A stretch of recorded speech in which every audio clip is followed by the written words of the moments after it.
Welcome everybody to our August 2024 Assessment Directors Meeting. It's good to be together again. It's always the August one I always look forward to because it's been a while since we've been able to interact. We were talking here in person that hopefully those of you who have had questions during the summer have still felt comfortable reaching out to our team and giving us a chance to support you in your roles. As we get ready to start today, though, we do have some new assessment directors across the state, and we don't, Kim probably knows everyone because she, the way that she is, but if you're new, if you'd put your name in the chat and just introduce yourself a little bit so the rest of the community can get to know you. We've got at least one new assessment director that's in the room, so Jeff, if you'd like to just introduce yourself over the mic, that'd be fun. Yeah, so I just talk into the mic here, right? All right, I'm Jeff Morris in Box Elder School District. I've been there for 10 years and just starting as the assessment director. Welcome. Thank you. Another one? I'm Brian Beccarini. I'm the assessment director in Weber School District. So excited to be on with them and take part of all of this. It's been fun so far. Welcome, Brian. Have you been with Weber District for a while? No, actually, this is my first year with them. Okay. Where did you work? I was in Tooele before that, UEPC before that, and Ogden before that. Oh, okay. All right. Well, you've got some great perspective then to bring to Weber. Yeah, it'll be good. It'll be good. Gina's great to work for. Welcome. The chat is blowing up with new assessments. Wait another minute or two, then. We don't have any new staff on our team right now. We will in the coming meetings. At the end of the year last year, we had lost Rebecca Hatch, who her and her husband moved to Nevada.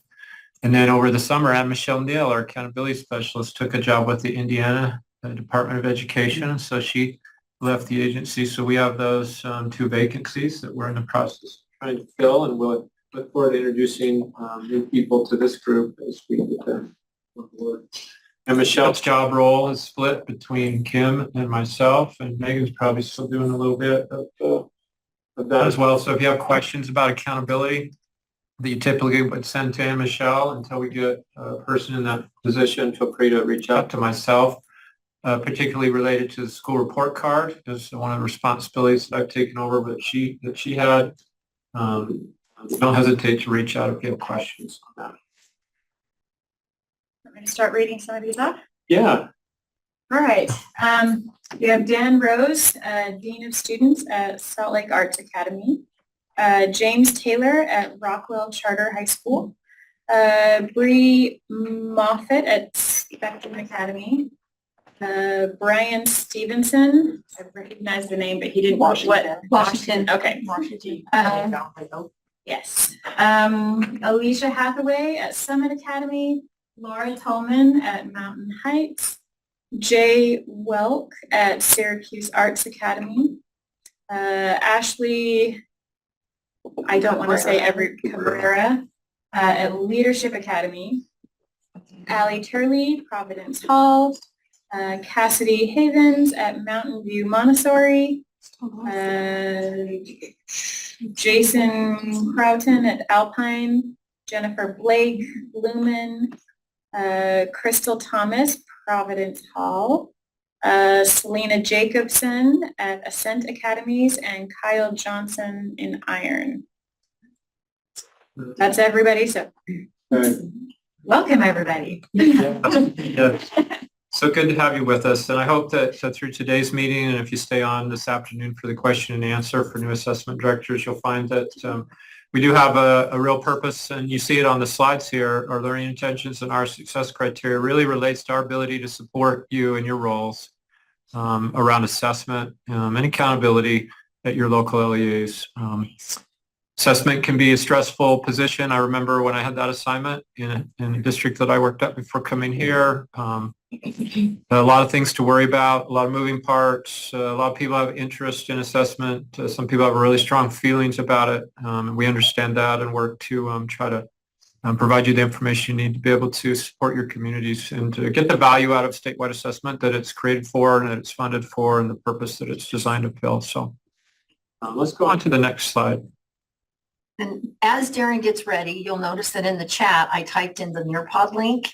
Darren has multiple slides coming up that he needs input on from everyone. So if you could access Nearpod, whether you're in the room or online, please, he really is looking forward to, he needs some feedback from everyone. So we put the Nearpod link in the chat, so please feel free to join us. Sorry, Darren. Yeah, thank you for that. Especially if you have secondary schools in your LEA and you have interest in giving input about Utah Aspire Plus assessment.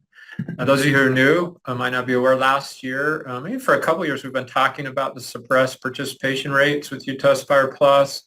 The Assessment Accountability Policy Advisory Committee made a recommendation that the State Board of Education conduct a study to determine what factors are contributing to that.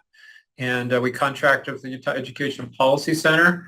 That study is in the early stages. We're going to spend some time today. This is an opportunity for this group to give some feedback on questions that this study is going to ask participants, which will be some parents, some students, and administrators. And we'll need the support of the districts across our state to help with that.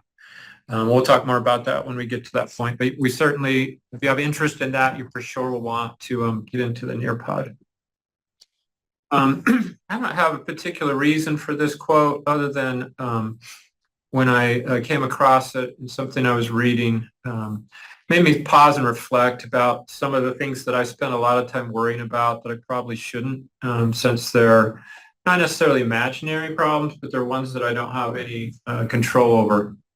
And so these real difficulties, this concept that real difficulties, whatever they are, can be overcome, I think is something for us to think about, especially as you begin this new school year. And every year is filled with opportunities and challenges for us to help resolve those. Let's go on to the next slide. So I've got really two main things that I need to talk to this group about. One is this project, the professional learning and performance task development project that we have undertaken. A few years ago, this group, we talked about it a few times, but we submitted, the State Board of Education submitted a competitive grants for state assessments application to the federal government. They fund it. They have a funding cycle that typically goes every 2 years. Our project, we wrote it and developed it with support of the Center for Assessment. It wasn't funded, and it was aligned with our assessment strategic plan that was completed in 2020. That asked the State Board of Education, or we'd ask the community, what's the State Board's role in developing assessments around the competencies associated with Portrait of a Graduate and also personalized competency-based learning. And that assessment strategic plan talked about or directed that the state's role should be one of professional learning and developing high-quality item banks for teachers to use in their classrooms. So we're not working on a path to create items around those content areas that would be part of a summative assessment system or an accountability system. But we have been trying to figure out a way to develop these high quality assessment items that are designed specifically to improve instructional practices. So it did get funded. We kept the framework of that application. And then this last year, teaching and learning and assessment teams in this building came together and found enough budget to get started with this. And the PBL Works is the contractor that won the solicitation. Our board signed that contract in their June meeting. We've worked through the contracting piece and we're getting ready to initiate this. Let's go to the next slide. It talks about the two main objectives of this work. And this is the reason I'm spending time in this group, and I'll meet with the curriculum directors the first week in September, and we'll talk about this as well. As we're going to need, this is again, because it's designed to support instructional practices and it's designed to provide professional learning to educators. It has a lot of touch points with the districts in our state. You'll have opportunities for engagement that we're going to talk about. So the first item there is to develop this resource bank with high quality performance assessments specific to science and social studies, are the two content areas at this point in the project. The second part is to provide professional development or professional learning for our educators. And we're going to actually be recruiting around 90 educators to participate in this. And they'll have extensive professional learning up to 7 days through the first year. It's a 2-year project. And then they'll be involved in writing with support from PBL Works and the Utah State Board of Education staff developing and writing these items. And then on the second year, we'll solicit another bucket of teachers to pilot those assessments. At the end of that year, the feedback from the piloting will be incorporated, and then we'll publish those assessments and the lesson plans, these project learning activities that go along with the performance-based assessments, again, in science and social studies on this round. We hope that it will go forward and we'll be able to have a successful experience. We'll find value in it, and we'll be able to continue to find funding and expand it to other areas in the content. So engagement opportunities, we've got these 5 groups. Today we're going to talk specifically, though, about the steering committee, content advisors, and community advisors, because there's opportunity for assessment directors to get engaged, and also for you to refer people within your district to us for these. So let's roll through these in order. The steering committee, the recommendations from PBL Works is 5 to 7 leaders, state leaders, and some district leaders. We're seeking 4 LEA leaders. Those could be ADs, curriculum directors, or leaders from the personalized competency-based learning area across our state. The what, you'll provide oversight for the project, help ensure the materials and resources and process can best support students. And then the how is, this is the commitment you would be making if you would decide to participate in this. We'll have a 2-day vision workshop. That'll be scheduled in late fall, likely November 2024. We'll have these quarterly 90-minute calls, 8 of those over the 2 years, a 1-day steering committee meeting that's not calendared yet, and then a 1-day presentation of learning at the end of the event. You'll notice the visioning workshop is part of all of these first 3 groups that we're going to talk about. So again, steering committee is one opportunity for engagement. Then we have content advisors. We're seeking 12 to 16 leaders in subject areas, elementary and secondary, because this project goes P through 12. Science and social studies, we're looking for 3 to 4 per grade level. And we have found in the development of RISE items that it's also helpful to have other content specialists involved. So even though these aren't focused on ELA and mathematics, we welcome those experts from your communities to join us. We're seeking 6 LEA leaders at this time. So again, this is an opportunity for you to engage either individually, or if you have people in your community, your districts or charter schools that you think this work would be interesting to them, we would ask you to help direct them towards us. So the what, these people will support the development of the project by selecting the standards that align with PBL work projects, because we'll start with some of those as a base. They already have some of these, so we'll be editing some and modifying them for Utah and then writing some of our own. You'll review suggestions by the community advisors and providing foundational elements of the PK-12 units. How, again, we've got the vision workshop, which again was talked about earlier, the 90-minute subject grade span specific meeting, a 1-day content advisory meeting that would be somewhere towards the end of this year or middle of this year. And then you have those asynchronous meetings during the week between September and December. September, we're going to move that back. They came and wanted to start the visioning in September, and we had to request that they adjust that a bit. We were going to start that quickly. The next group is these community advisors, up to 10 to 15 community leaders. And we've defined community leaders as district leaders who work directly with our communities across the state. Parents are welcome. I don't have a particular path for soliciting parents, but a district could suggest a parent to be part of this. We're seeking 13 LEA leaders, assessment directors, curriculum directors, specialists, or PCBL. And again, if you have parents, they could contribute to this work. They also attend the vision workshop, which will be in November, and then they'll have 4 90-minute focus groups. So the lightest engagement would be this group, but they provide inputs and suggestions about topics of interest, share opportunities for authentic audience, and make community connections and advocate the project units. Education writers we'll talk about today, and you can start to have discussions in your LEAs, because again, we'll be soliciting and trying to find these 84 educators. They don't have to be classroom teachers. We want a large number of them to be, but you can also join if you have interest and expertise in either of those areas. And we're going to start to work with 2 to 3 teachers per grade level. This group will first engage in January. It looks like it'll be the last week in January will be the first engagement with this group. And then again, they'll have some summer. That 4-day rider training is going to occur in June. So we've pulled that out of the school year to try to reduce the burden on substitutes and disrupting instruction. The 3-day in-person that it talks about up there for getting them trained on project-based learning is actually going to be 2 in-person days, and the other day will be broken up into 3 1.5-hour virtual interactions that won't occur during the school day.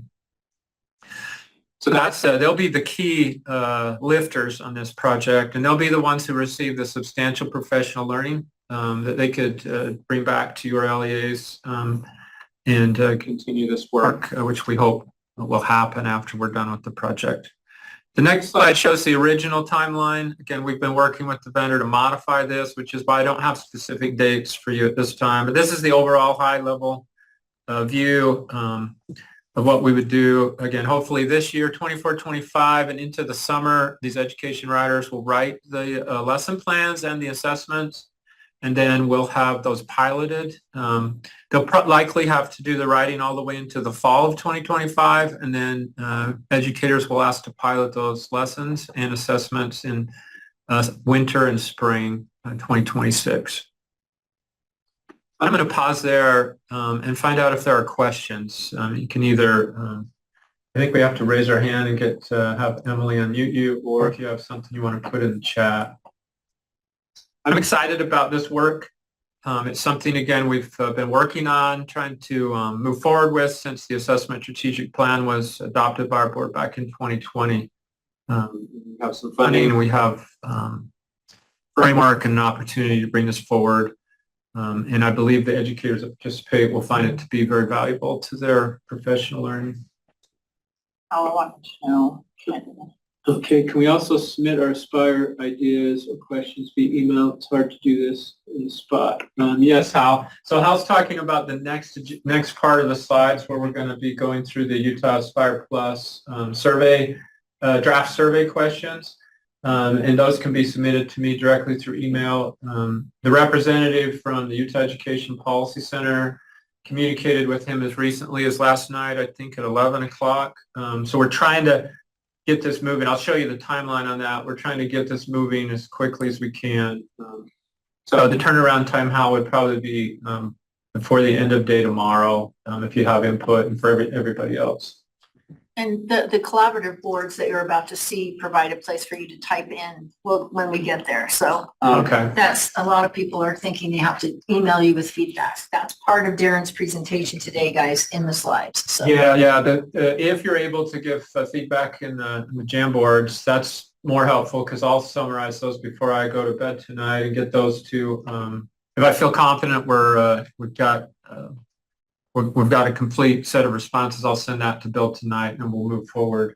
We have 56 people in the Nearpod and way more than that, I think, in the meeting. So now is your shot because we've updated, join us. Let's get going. Okay, Jill, 57. Yay. your question about compensation, yes, we have internally, our staff would recognize it as what's called the participant support cost policy. So it directs compensation and how the board interacts with educators when they're on contract and when they're off contract. And we anticipate, and I'll be finalizing budget approvals for that in the coming 4 weeks. I should have that complete. Yes, there'll be compensation based on our participant support cost policy for travel. Those who travel outside of the 50 miles, we'd also provide a lodging for them if they're participating in those 2 and 4 day activities that we have. So great question. Yeah, and I would tell you the amount, but again, it varies depending on, the on-contract varies even because it depends on the distance that they travel. There's compensation added. There's a substitute rate that's defined in that policy, and then we add additional funds based on travel distance that they come from. substitutes are 120. That's a flat rate that goes to the district. And then if it's all contract, the stipend is 210 210. a day, and then travel on top of that for Okay, your distance. thank you, Megan. Any other questions about this? So what will happen is if you have interest in engaging in any of those opportunities, the advisory, the content, or the community, send me an email directly just to let me know. Or if you have people in your community, coworkers, for those first three, the advisory, community, and the content groups, just contact me directly. As far as the teachers, just begin having discussions internally. And we will reach out more formally as we get closer to that point or get further into the project implementation. If we don't fill these slots with nominations or referrals, then we've started talking internally about individuals that we've interacted with that we think would be great to add to this work, and we'll reach out with invitations. But I want to open it up first for nominations or referrals to that. So again, just do that through email. All right, let's go into the studies. We actually had 2 studies that the Utah State Board of Education engaged in over the last year. The one that's going to be complete first was a reading study. Our Science of Reading expert panels about a year ago requested that we take a look at the Acadience scores and see how closely they're aligned with the RISE comprehension subscores.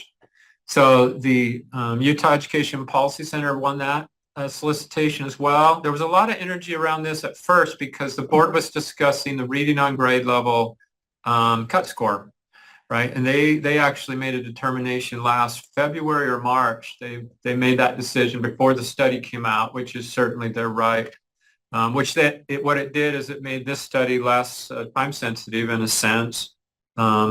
We'll still share it with the board. We'll share it broadly with this community, the literacy folks and curriculum directors. But you'll see here we expect that to be presented to us in a meeting format, a few of us, and then we'll share that after August 26th. The next one, though, that's more time sensitive because it could have implications on legislative actions, right? Certainly on board actions, is this Utah Aspire Plus study. So the goals of the study was to increase our understanding of why participation rates for Utah Aspire Plus have declined and why they're lower than other state assessments, especially RISE. We know that we see a declining participation rate from 3rd grade to 10th grade anyway. It's gradual, but it's substantially larger, as many of you know, in 9th and 10th grade. And then we were trying to figure out what's the perceived and realized value of the Utah Aspire Plus assessments. Let's go to the next slide. So the study design, the Utah Education Policy Center, through a data sharing agreement, has access to all of, at the student level, they have access to all of our Utah Aspire Plus assessment results and the participation codes that are associated with those. And so that's helpful in the sense of this identification of 150 parents, 150 students. They'll be able to do that with some degree of randomness. And then they'll need, though, help from the LEAs to connect with those individuals, right? And then we know last year there were some additional requirements around surveying students that were put into place that create, I don't know if burden's the right word, it requires more time to be able to get approval to do some types of surveys. But I'll be working with them, and I told them I'll be the liaison between the Utah Education Policy Center and the assessment directors. I've let them know the assessment directors are the primary community that we'll communicate with on this study. And then we'll ask for your help in, again, connecting them with the right people to communicate with these parents that they select and the students that they select, the teachers and administrators. And we're hopeful. We know any survey or interviews, you don't get 100%. We're hopeful to get whatever the industry standard is, which is actually below 50% response rate. So that's a place that we'll be asking for help from our LEA friends. So the next slide, they're going to use local schools because your schools have the contact information for the students and the parents. We'll provide the messaging and interview protocols. I've reviewed the first draft of the interview protocols already, provided them feedback. So you won't need to worry about that. We'll share that, obviously. That'll all be public information, but you won't have to a burden on creating any of that. And we'll also allow for an open survey. So these surveys, these parents that we're going to select through this random process, will also provide opportunity for the broader community to provide responses to the same questions that will provide these other entities, individuals that are selected randomly. Okay, next slide. So the interviews, we're going to identify reasons for non-participation. So they're going to try to identify the students who either they opted out or didn't participate. Take about 15 minutes on the interview. They hope to have 20 parents whose students were opted out, 20 administrators in high non-participation schools, different from those that will be invited to participate in the survey. So it gives you a high-level overview. And again, you'll get detailed information about this before we ask you to help us with communication. The next slide gives us a timeline. So the secondary analysis, they can have that completed. That's just looking at all of the aggregate data, looking at students who opted out in 9th grade versus 10th grade, who's participated in 9th grade and 10th grade or 8th grade. And then the surveys and interviews take obviously a little bit more time. They expect to have the final draft of the overall report to us by January 6th,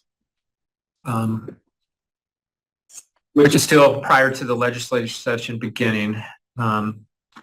The next series of slides, and I wasn't sure, I asked Kim too in communication, I'm not sure how best to seek feedback on this. Just interested in this group having an overview and giving us your input. This is our opportunity to make changes to these things. So the interview prompts you'll see here for the parents, your caregivers, and also for the administrators.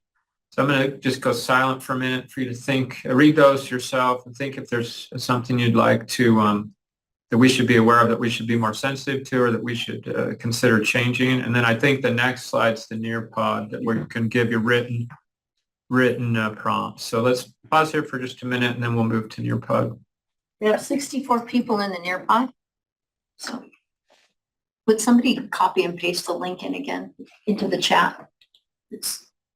Can you give me that, please? So Kim, in the Nearpod, they could already be entering their comments, right?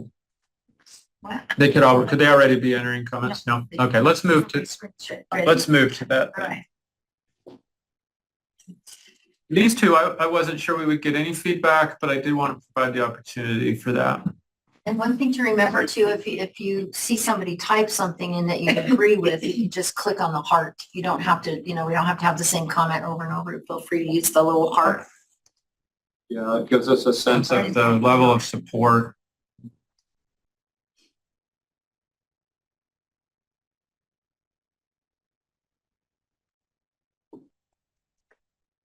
We'll probably go maybe 30 more seconds on this. The next one, we're going to get to the student survey questions. Each of your perspectives on those be different than some of ours, since you're much closer to the student community.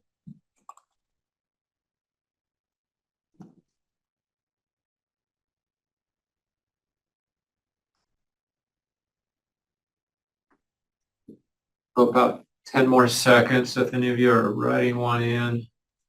Don't want to cut it off.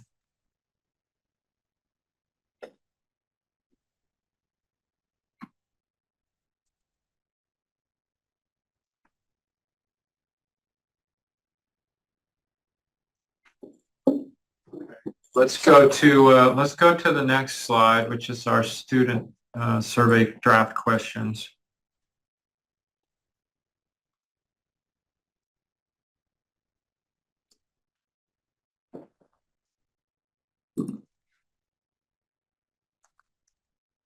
We're still in discussion about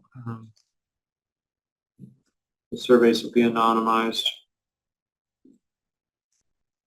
We already know who did or didn't take the test, so we're just trying to decide whether we should make anonymous and let them tell us, or whether we send them a specific survey based on their decision around the test. few more here, so we'll wait here just a bit longer.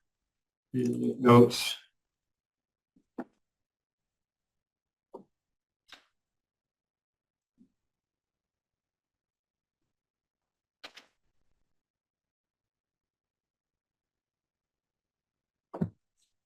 These questions have come directly from UEPC.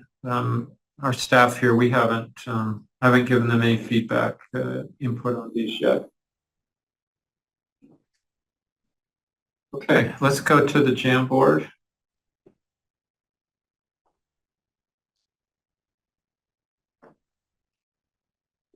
Particularly interested if there's any red flags that we should be aware of that might cause your LEA not to choose to administer the survey, or do you think would somehow create problems with your student participation in the survey?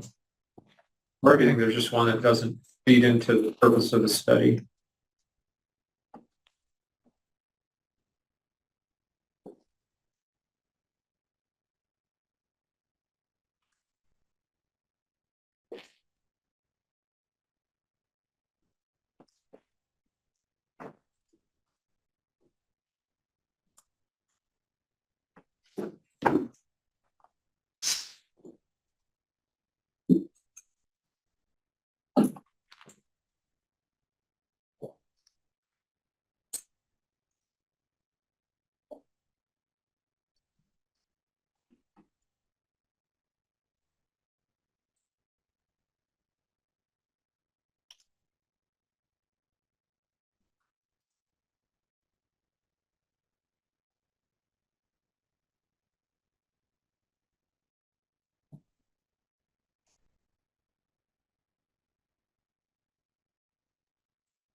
This is like the popcorn in the microwave. You're trying to wait just the right amount. It doesn't burn that you've gotten all the kernels popped that you can, right?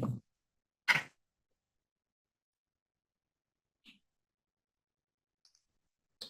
there's anyone who needs more time, if you just put in the chat for the Zoom, that'll allow us to know whether I should wait or move on. Again, if you need more time, if you're getting your thoughts documented and you want a little more time, just put in the chat that could benefit from that. More time. Okay. Thank you, Hal.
See, another entry just showed up.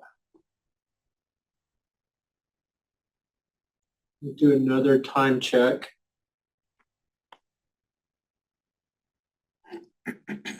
Anyone who, or Hal, if you still need more time, or anyone else that might need more time. Next one we go to will be for administrators, so it probably won't have as many thoughts about, unless there's fewer questions for them.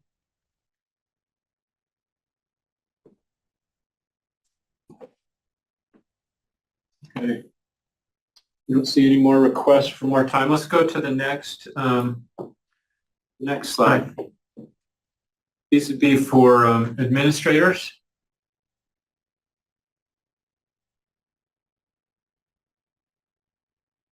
This part's pretty clear, I think.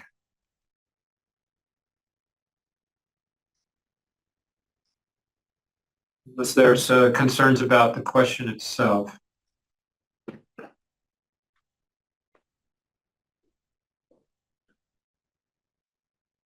This is, I think, their attempt to try to get a feel of why some schools' participation rates are substantially different than others. Okay, let's go to the Jamboard for that.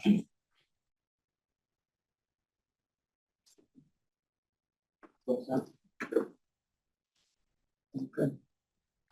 And Hal, to go ahead and put your concern on that Jamboard.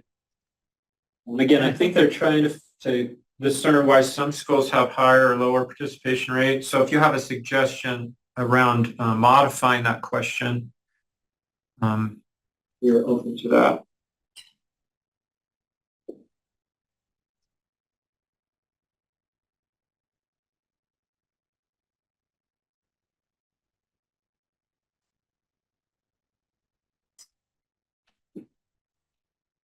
And again, if there's concerns, maybe there's not enough value in the test or that question that we would strike it.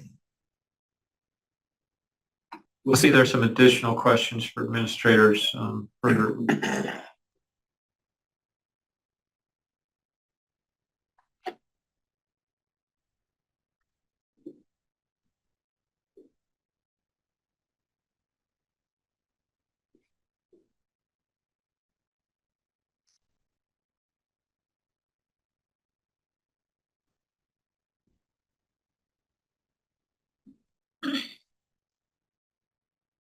Then remember, the survey will be we'll have a targeted audience for the survey that we'll select. Utah Education Policy will select, and then we'll have this open to anybody that would like to contribute to it. So there's the two focuses there.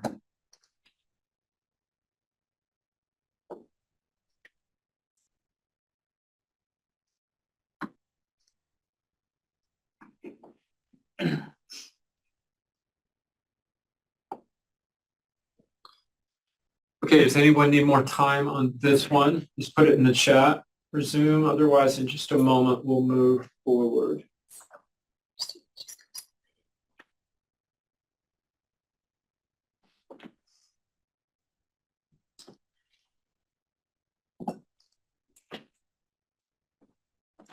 Okay, let's move forward to the next one, which is the survey questions for parents. And again, this is just the two main questions. There'll be some more specific questions coming up next prompt.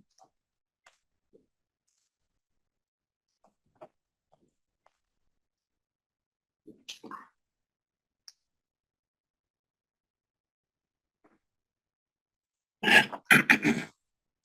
right. Let's go to the next Jamboard.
Okay,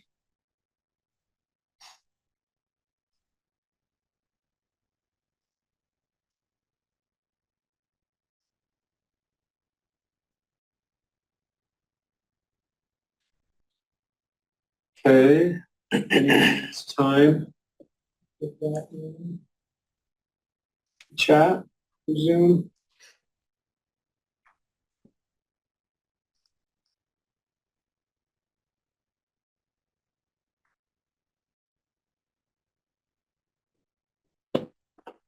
Okay, let's go to our last, this is the last set of questions. This is for parents and administrators. You'll see in the question stem how it differentiates whether it's talking to the parent or whether it's talking to the school principal, but the 10 questions would be the same. For this is these two audiences. Look at those.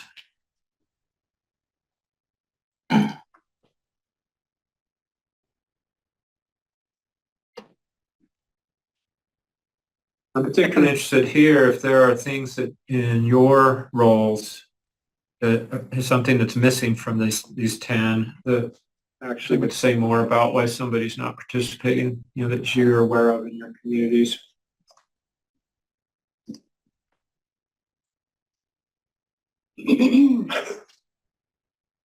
Just a few seconds, we'll move to the last Jamboard that I've got. Really appreciate your input and also your patience as we work through this in a full group setting.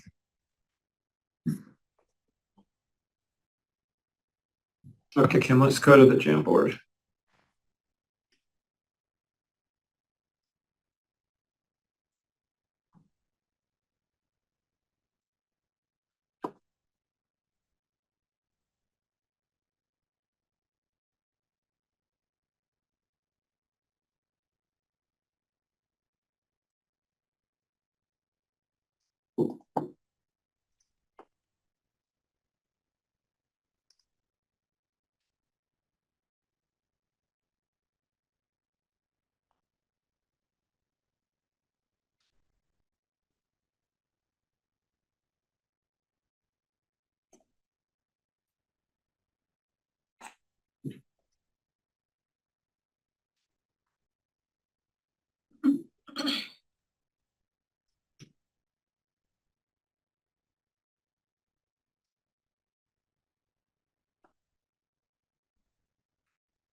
Great, let's do a time check. If anybody is more time, put that in the Zoom chat.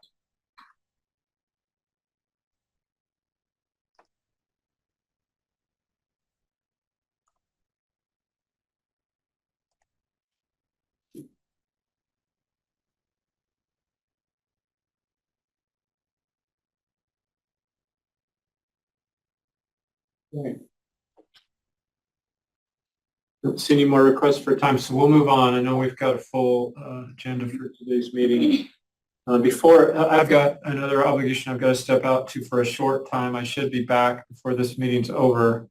I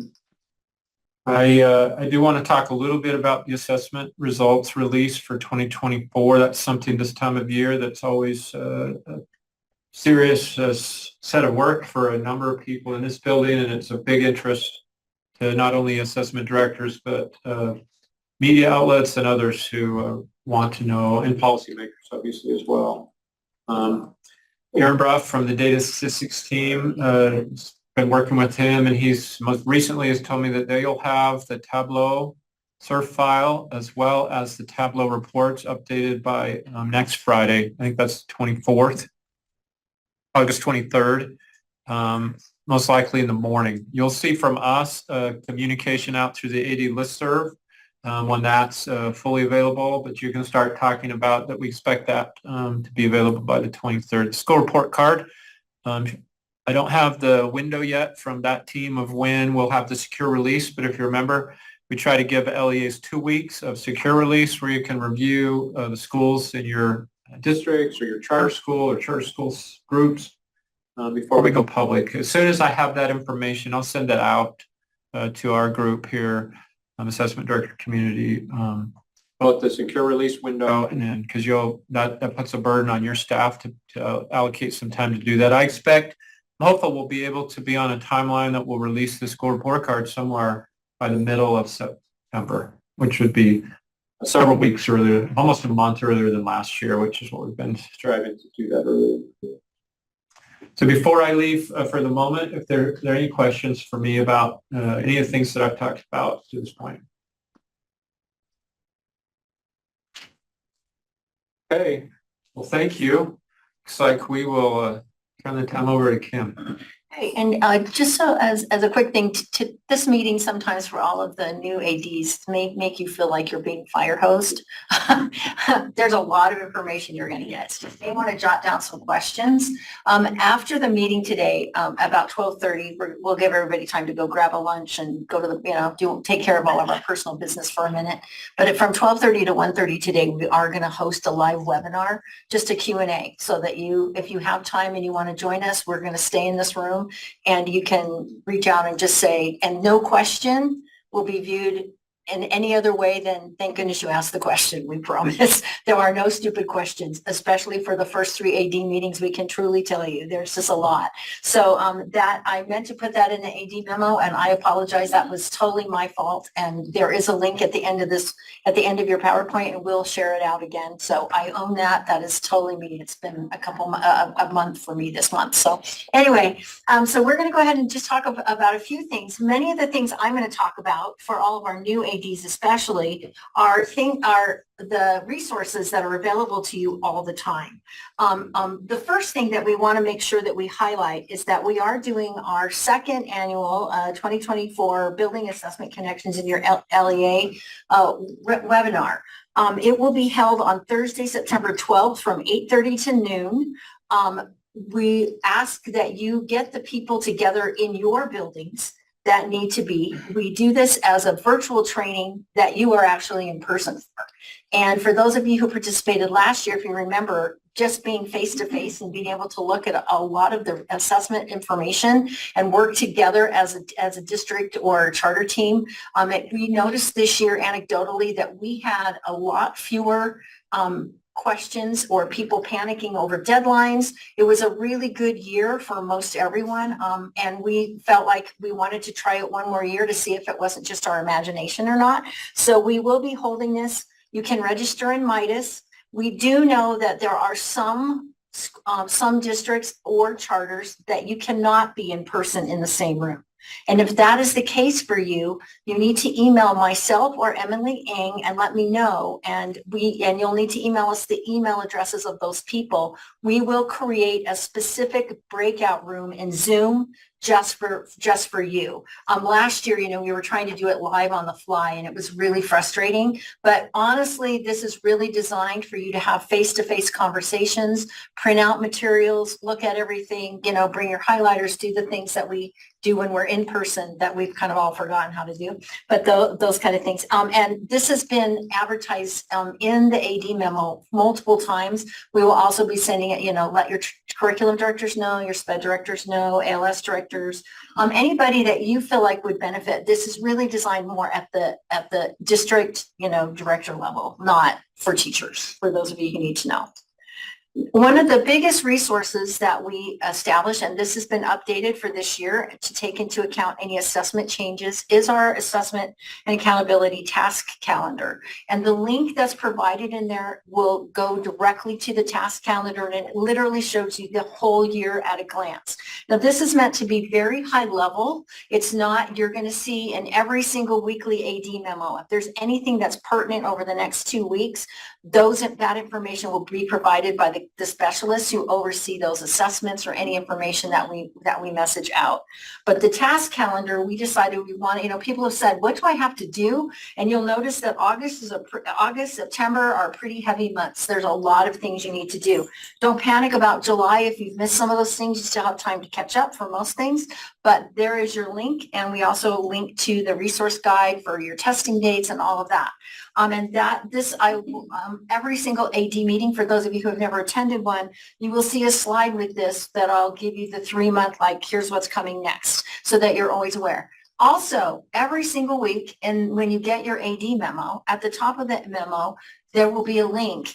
We're going to remove the icons and change that a little bit, but there will be a link that will take you directly there. This is also provided for you on our website under the assessment director, the assessment director page. So if you need help finding it, you can always email me and I can get you right there. But this is a really useful thing so you can kind of see. And again, if you're not sure, you can always reach out and say, hey, I'm not sure who I'm supposed to contact. And that's the purpose of our assessment director resource guide. And what it does is it provides access to the links and the websites and policies and communications, including like subscribing to our YouTube channel, which is where we post all of our trainings, making sure that you know which websites deal with, testing ethics and all of those. Most importantly, it has all the statewide testing schedules and the contact information for the specialists who oversee those assessments. A lot of times, I've been here for 10 and a half years. I get a lot of email like, I'm not sure who to reach out to. And I love doing that to help you. But if you actually go to the resource guide, you'll actually see exactly who it is you're supposed to resource. It might save some of your email. The one tip I have for you is that part of our resource guide, at the end of it, when you scroll down, there is what we call a one-pager. It's really 2 pages long, but you can, we call it a one-pager because if you print it double-sided, it's 1 page. But I always highly recommend everybody print that out. If you're like me, I like to have something right next to my desk. If somebody reaches out and asks me a question, I don't always want to click on the website to find something if I'm not sure. I just keep it right next to my desk. I have it available. I can look at it. That's a really useful thing to have next to your desk, along with, by the way, the list of participation codes. Both of those are tips that we'll share with you. Here is the biggest deadline you have. That is actually due today. So if you've missed stuff, there's a few people that are going to be getting off this out of the call today and spending some time because there was a big change that we announced. The board approved. It used to be September 15th, you had to turn in a massive testing plan where you had to sit down and provide to USBE all your testing dates, all your training dates, when you were providing, when you were going to teach your staff how to use the data to improve instruction, all of those things. And in an effort to kind of reduce the burden on LEAs, like, why do you have to submit this? Because we honestly didn't use the information unless we needed it specifically for when is somebody going to test, which I can email you if I need to know that. We were able to reduce the burden on everyone and come up with an insurance plan instead. So what happens, and it's due today, is you have to submit one person from your LEA to complete your assurance plan that says that you have completed your testing plan with your dates and your test administration PD, your testing ethics trainings, all of the things that you used to have to submit in a giant plan that took forever to fill out that survey.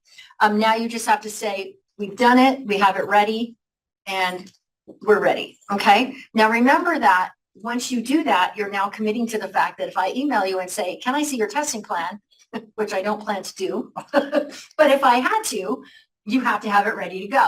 But that is due today. And Amy and I, on purpose, never looked to see who submitted them and who hasn't until tomorrow. And then I promise you that next week you will be getting a firm but friendly reminder that says, hello, you are now out of compliance with board rules. So you just want to make sure that you get that done. And the link there should take you right to the survey. So I checked them all. Hopefully everything's working. So we should be good. Okay, the next big thing that we're really excited about is that we did update the 2024-2025 Utah Tech Manual. We got that finished. We have updated some participation codes, and this is important for you to realize.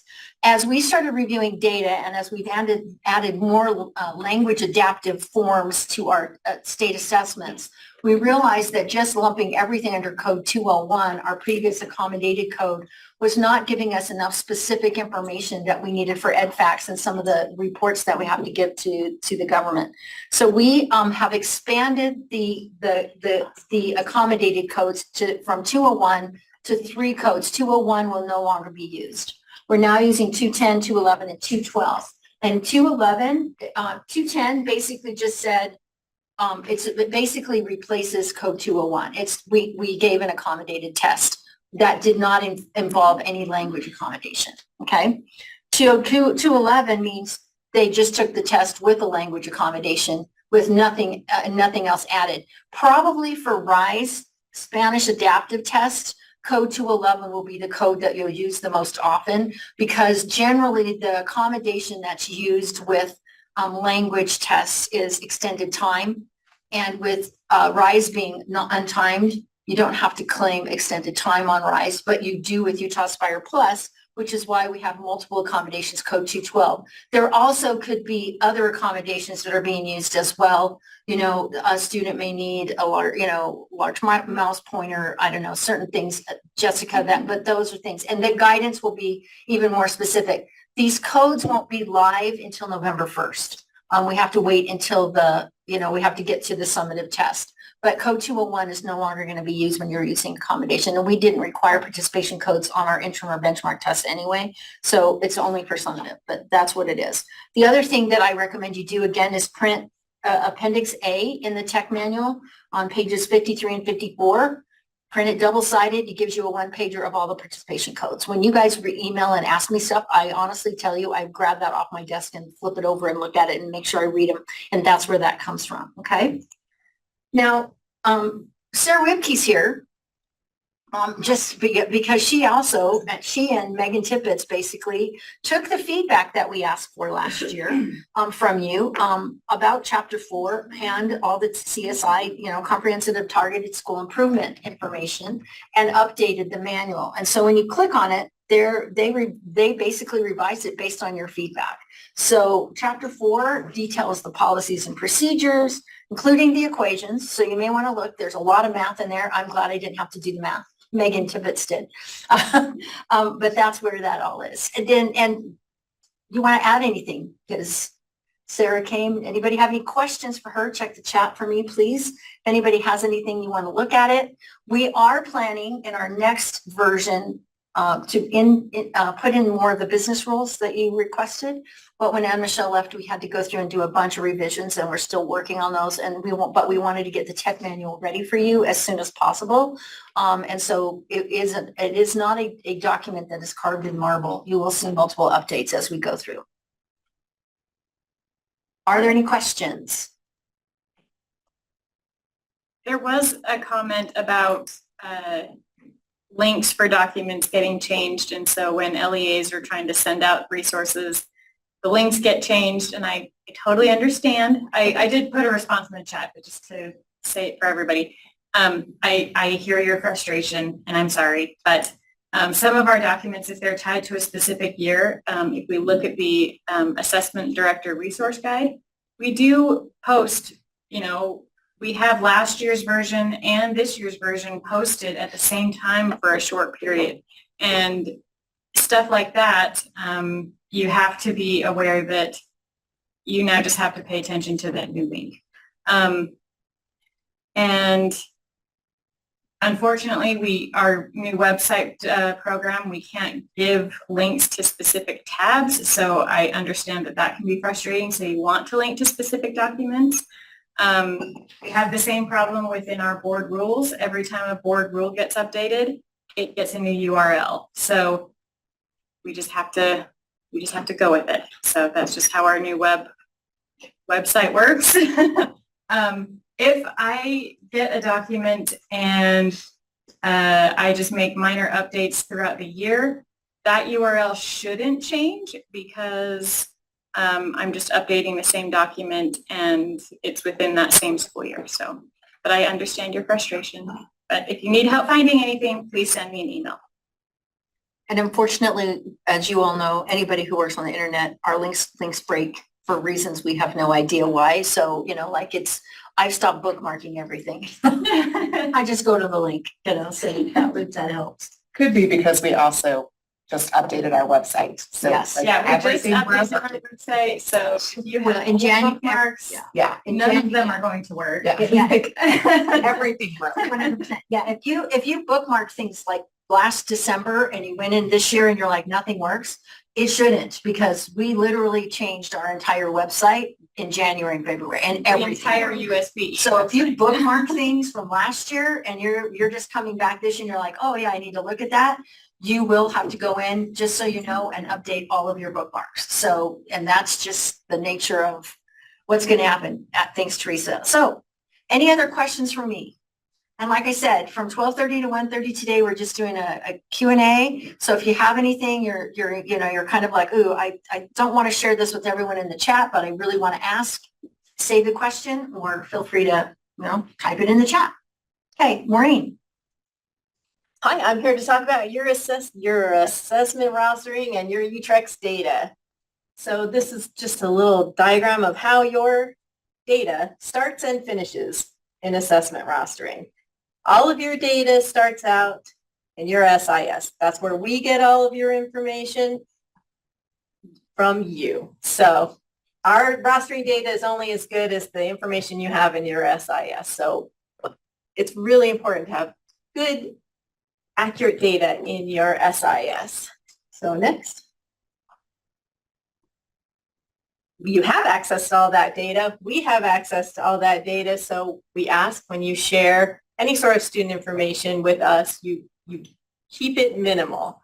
If you have a question about why a student isn't rostering, if a student is having an issue, you can just share with us an SSID. That is all we need. We can get everything we need with an SSID. There are some other data points you can share with us, class teacher name, school name, the test they're having an issue rostering with. That's good information to have. But please don't give us any sort of other personally identifiable information about your students. Next, if you do have to transfer some personally identifiable information about your students to us, you can use MoveIt. We've had a lot of practice with MoveIt this summer, thanks to everyone moving to ALO. So if we happen to send data to you through MoveIt, alert papers, things like that, it will show up in your assessment folder in the download folder. Anything you send to us, you should put in your upload folder. This is just a little screenshot of what your MoveIt folder should look like. This is me, so I have a lot more levels, but you should just have your district name and then a testing folder and a few other folders. So, oh, and if you have any problem with your MoveIt account, you can please contact Emily Ng, our MVP for creating MoveIt accounts this summer. She worked a lot more than usual this summer to work out those MoveIt accounts. Next. So once you have your student information in your SIS, you pass it along to us via your UTREX submission. So next. If you have access to the data gateway, you can look at the UTREX overview page and see your UTREX submission. This page will show you your if you have any fatal errors on your student records, and it has two under that is exam data. That shows every bit of student information you're sending to us.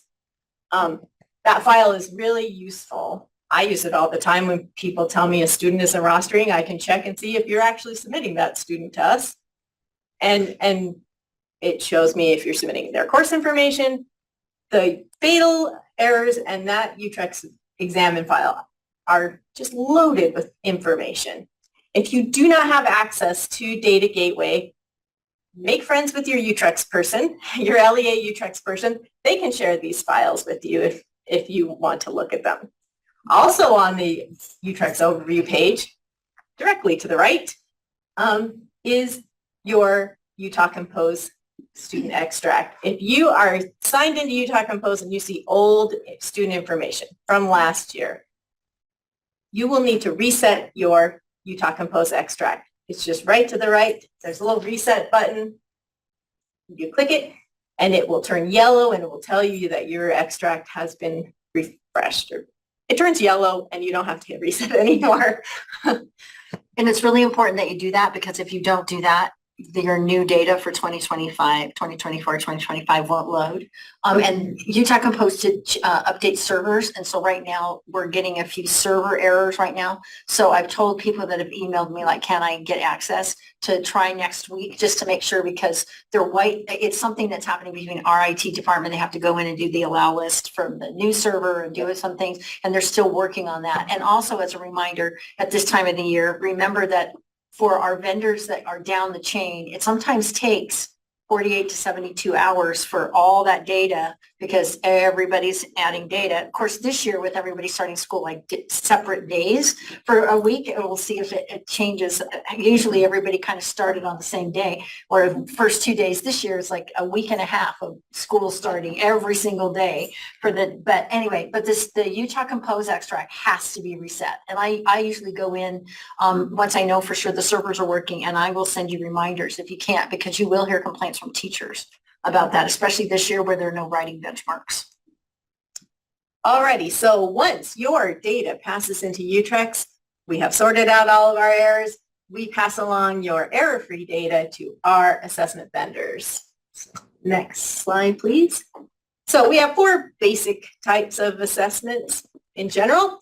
We have grade-based assessments. That would be Utah Aspire Plus and ACT. We have course-based assessments. Rise Acadience and Apple for our DLI students. We have the DLM, which is based on a student's 1% status, and we have WIDA for our English language learners. So that's based on your EL status. Next. So for course-based assessments, for a student to be rostered, they need to be enrolled in the correct grade for the assessment. They need to be actively enrolled in an eligible course. That means that course has started. You won't see any rostering of students in a course-based assessment until their course entry date has passed, usually 24 hours, but like Kim said, it can be 48 hours. And they need to be without Utrex errors. Students don't roster for tests if they have fatal Utrex errors on their record. The end. Capital letters, exclamation points. It's not going to happen. So on this slide, we have linked to the core code lists, which we have posted on our website. Please look at them. Next slide. So our grade-based assessments, Utah Aspire Plus and ACT, all you have to do is you have to be actively enrolled in the correct grade. So 9th and 10th for Utah Aspire Plus, 11th for ACT, and once again, without Utrex errors. Not going to roster for these either if you have Utrex errors. Same with DLM, same with WIDA, all the tests, all the things, Utah Compose, UTIPS, whatever it is, if you have fatal Utrex errors, students not going to roster. I'm told we don't say that enough, so I'm saying it more. All right, so LEAs, you guys are required to provide opportunity for private and homeschool students to test with you for our major assessments. It does not mean you have to go out there and look for them. You don't have to tell them. You don't have to advertise. Just if they come to you and say, we would like to take the RISE test, you are required to offer them that. We have instructions on how to do that. I'm also told that this year, Utah Fits All scholarship recipients, you're going to roster them exactly the same way you roster any other private or homeschool student. For Acadians, Oh, yes, and Acadian, sorry. Acadian. Question online. Oh, yes. What does SCRAM student mean? SCRAM students are our special education students.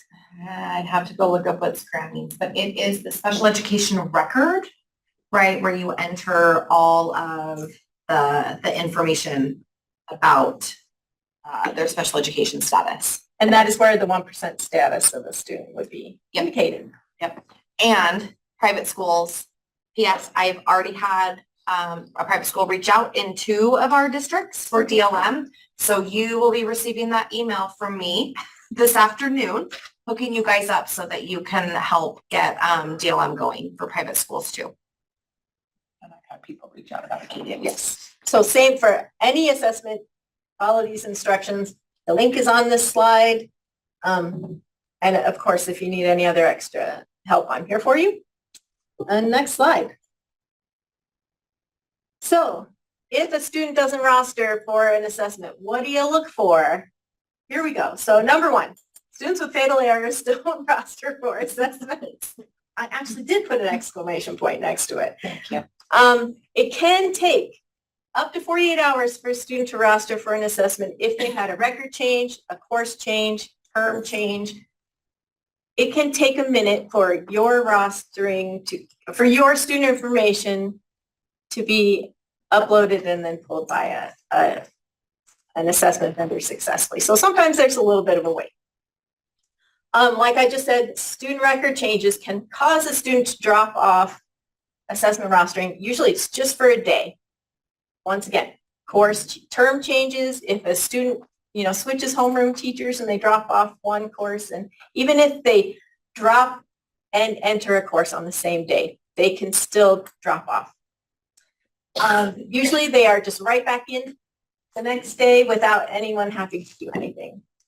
For our course-based assessments, you have to have the proper core code assigned to that course, and the student has to be actively enrolled. So that entry date has to have passed by for them to show up in roster. Next slide. And Acadians reading and math. We have switched to ALO. If you didn't know that, call me. We need to talk about that. If you didn't know that, you missed a lot of stuff if you don't know that. Alrighty, so we are rostering all of your students and teachers in ALO. If you have non-teaching staff, you can roster them. Everything else, that's us. We've started rostering this week, and so far so good. We are meeting with ALO every day, at the end of every day, to address any sort of issues, and crossing fingers, it's been going pretty well so far. You won't see students in classes in ALO, like I said, with everything else until after their first day. Their first day in a course starts. So we had scheduled the test on the first day of school, and that,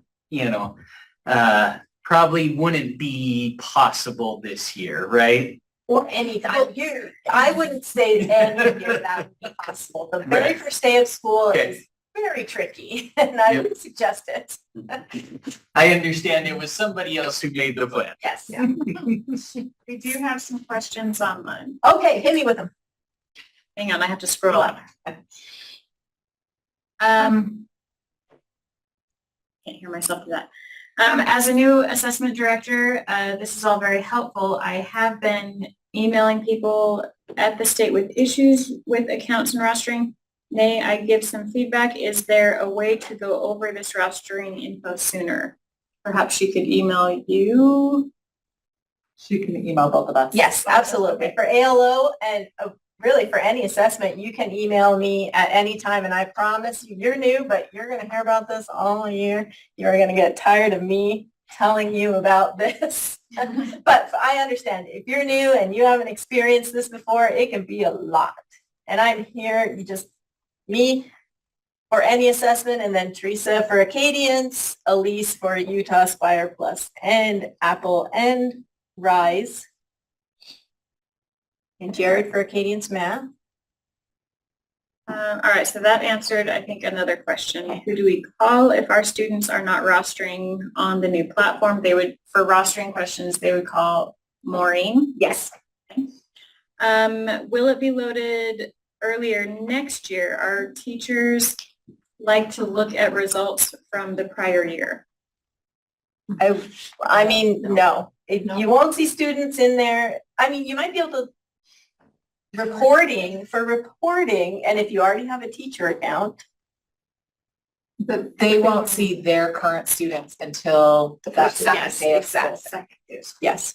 But if they wanted to look at prior, I Yep. mean, in Data Gateway, you can look at No, it would see it if it's. anytime before the school year starts it's a no, probably. I would say if that's something you want, that you would need to just download that data and those reports from the previous year. As long as they. Because administrators will still have access to students. They just won't be rostering specific classes with their new teachers until that second day of school. So if that's something you want to look at, that data is there attached to the students. It's just not attached to classes and teachers. And then the last question here, I'm only seeing K3 in ALO. We opted out of Acadian's math for 4 through 6, but I thought we had licenses for 4 through 6 for the reading still. And what LEA I was is gonna say this? what school. Yeah. Fair. Destiny, what LEA are you in? Rage Academy? We'll look that up. Yes, and you'll hear from us.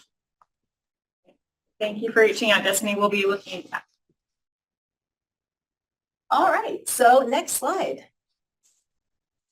Here are some rostering resources for you. The core code lists, student rostering manual, rostering of private homeschool students, they are all located in the same place. That's where these links take you, to the same place. You'll also find other information on that page, so check it out. It's so full of information for you. And that's it for me. One more quick question. Oh, yes. Maybe this is Teresa or Maureen. Cassidy, can I get a login for the? I'll ALO respond. platform? Okay, In the chat. Teresa will get back to you on that. All right, and we're gonna go ahead and take a break until 10:30. So. Sorry, type that in the chat. Back at 10:30.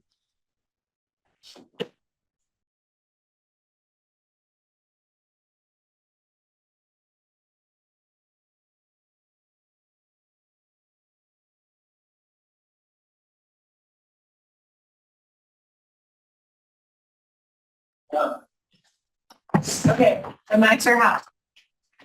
Okay, I hope everybody enjoyed their break, especially our new ADs who are probably feeling very overwhelmed.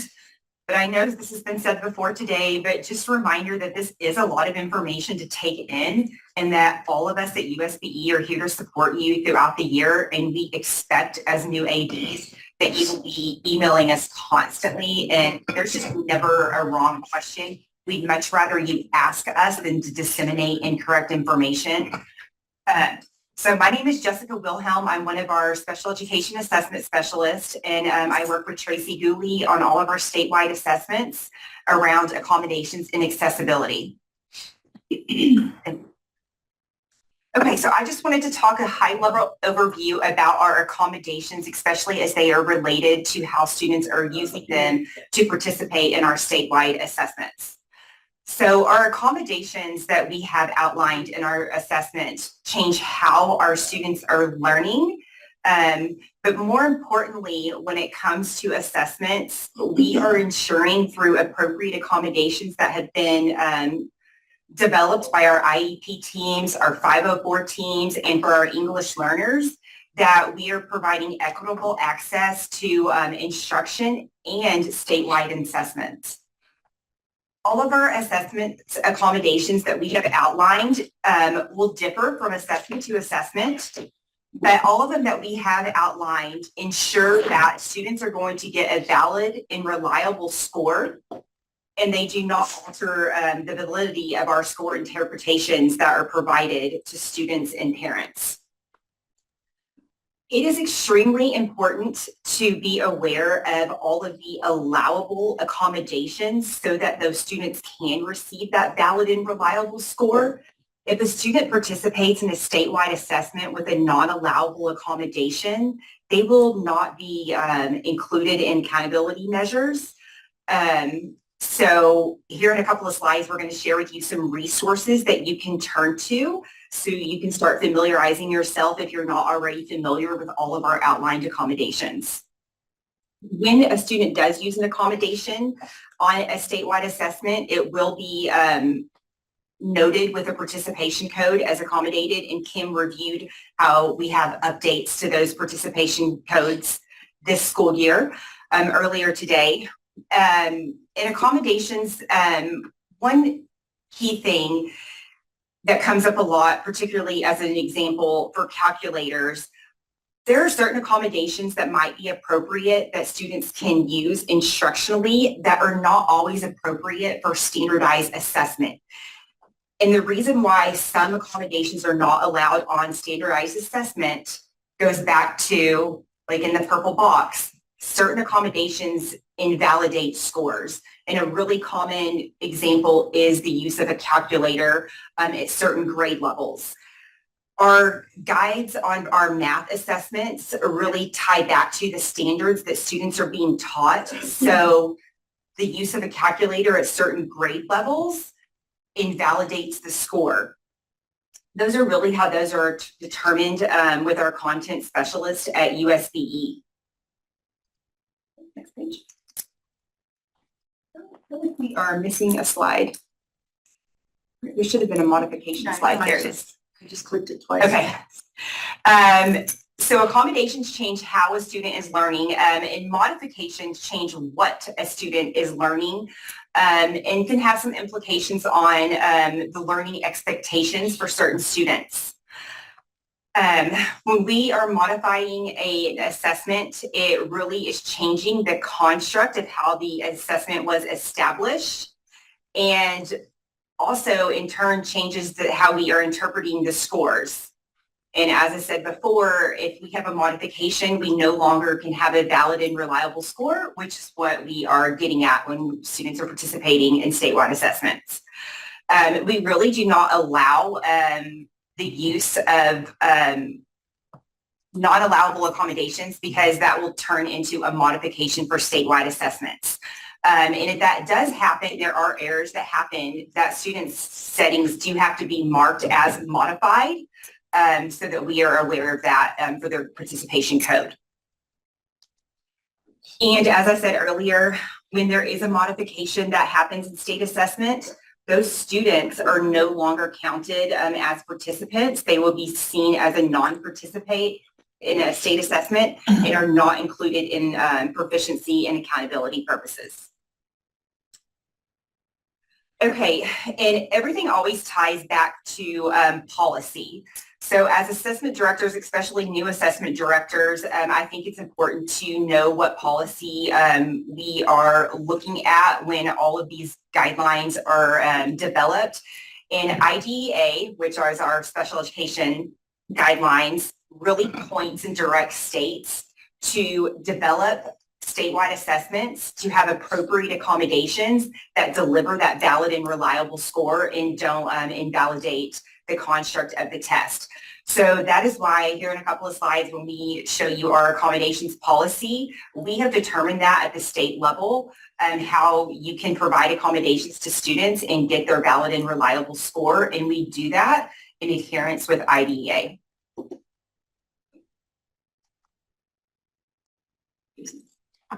Okay, perfect. So this slide just kind of gives you some of the resources of where you can find the information around accommodations. So all of our individual test administration manuals should outline what are those sort of UDL resource tools for each assessment, and then which ones are specifically accommodations.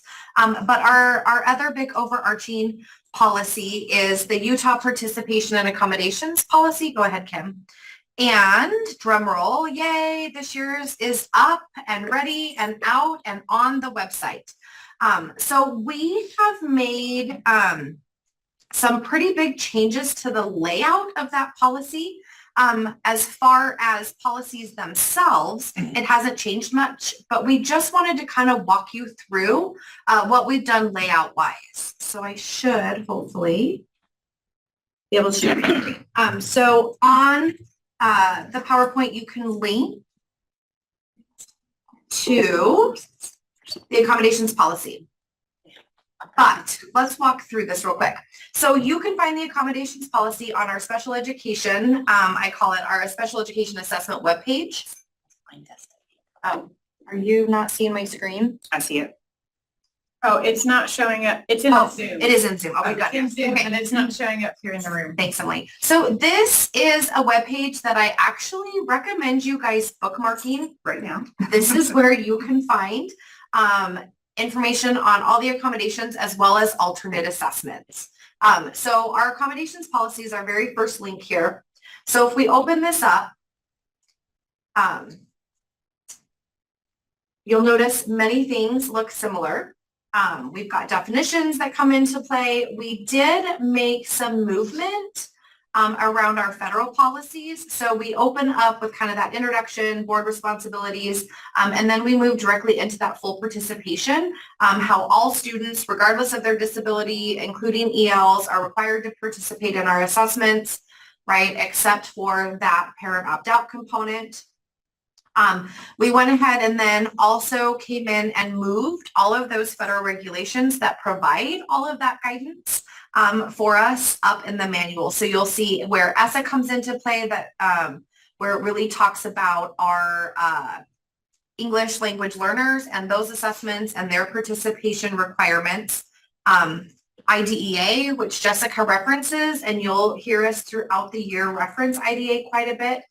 Everything that we do in our world of special ed really ties back to this IDEA's federal regulation. Then next, you'll see the list of, like, here comprehensively are all of Utah's statewide assessments. So not much here has changed. I want to make you sick here, but so you'll see all of our assessments. You'll find the guidelines for expected participation and how it's included in accountability for our English language learners, information on that translation stuff, that accommodation for our English language learners. Some additional citations there. We dig deeper into what accommodations are, modifications. Now, this is where those of you that have been around and seen this policy are going to see some big changes here. So in previous years, we outlined for you in mostly one big table all the various assessments resources and what they were for accommodations. What we have done is it seemed to just, that table one got really big as we kept adding statewide assessments to our list. And it seemed to just create confusion because not every assessment has the same kind of resource UDL tools or the same accommodations. So what we have done is we have taken every single statewide assessment and we have created a resource chart and accommodations chart specific to that assessment, and you'll find them now linked all within the appendices. So if you have teachers or you're helping teachers with trying to figure out what are the allowable accommodations on Utah Aspire Plus, you can go straight to that policy and just see what's outlined for there. So hopefully this will make it easier for users, not only our special education teams, but also you guys. And your people in the field, when they get handed, I get calls every year from the little gal that runs the computer lab, and she gets handed a list of accommodations and wants to know, you know, which ones are appropriate or not. So hopefully this will help everybody. So that's going to be your biggest change that you're going to see in here.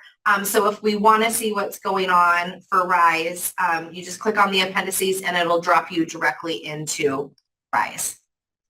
So those are the biggest change with the accommodations policy. We are always open to feedback.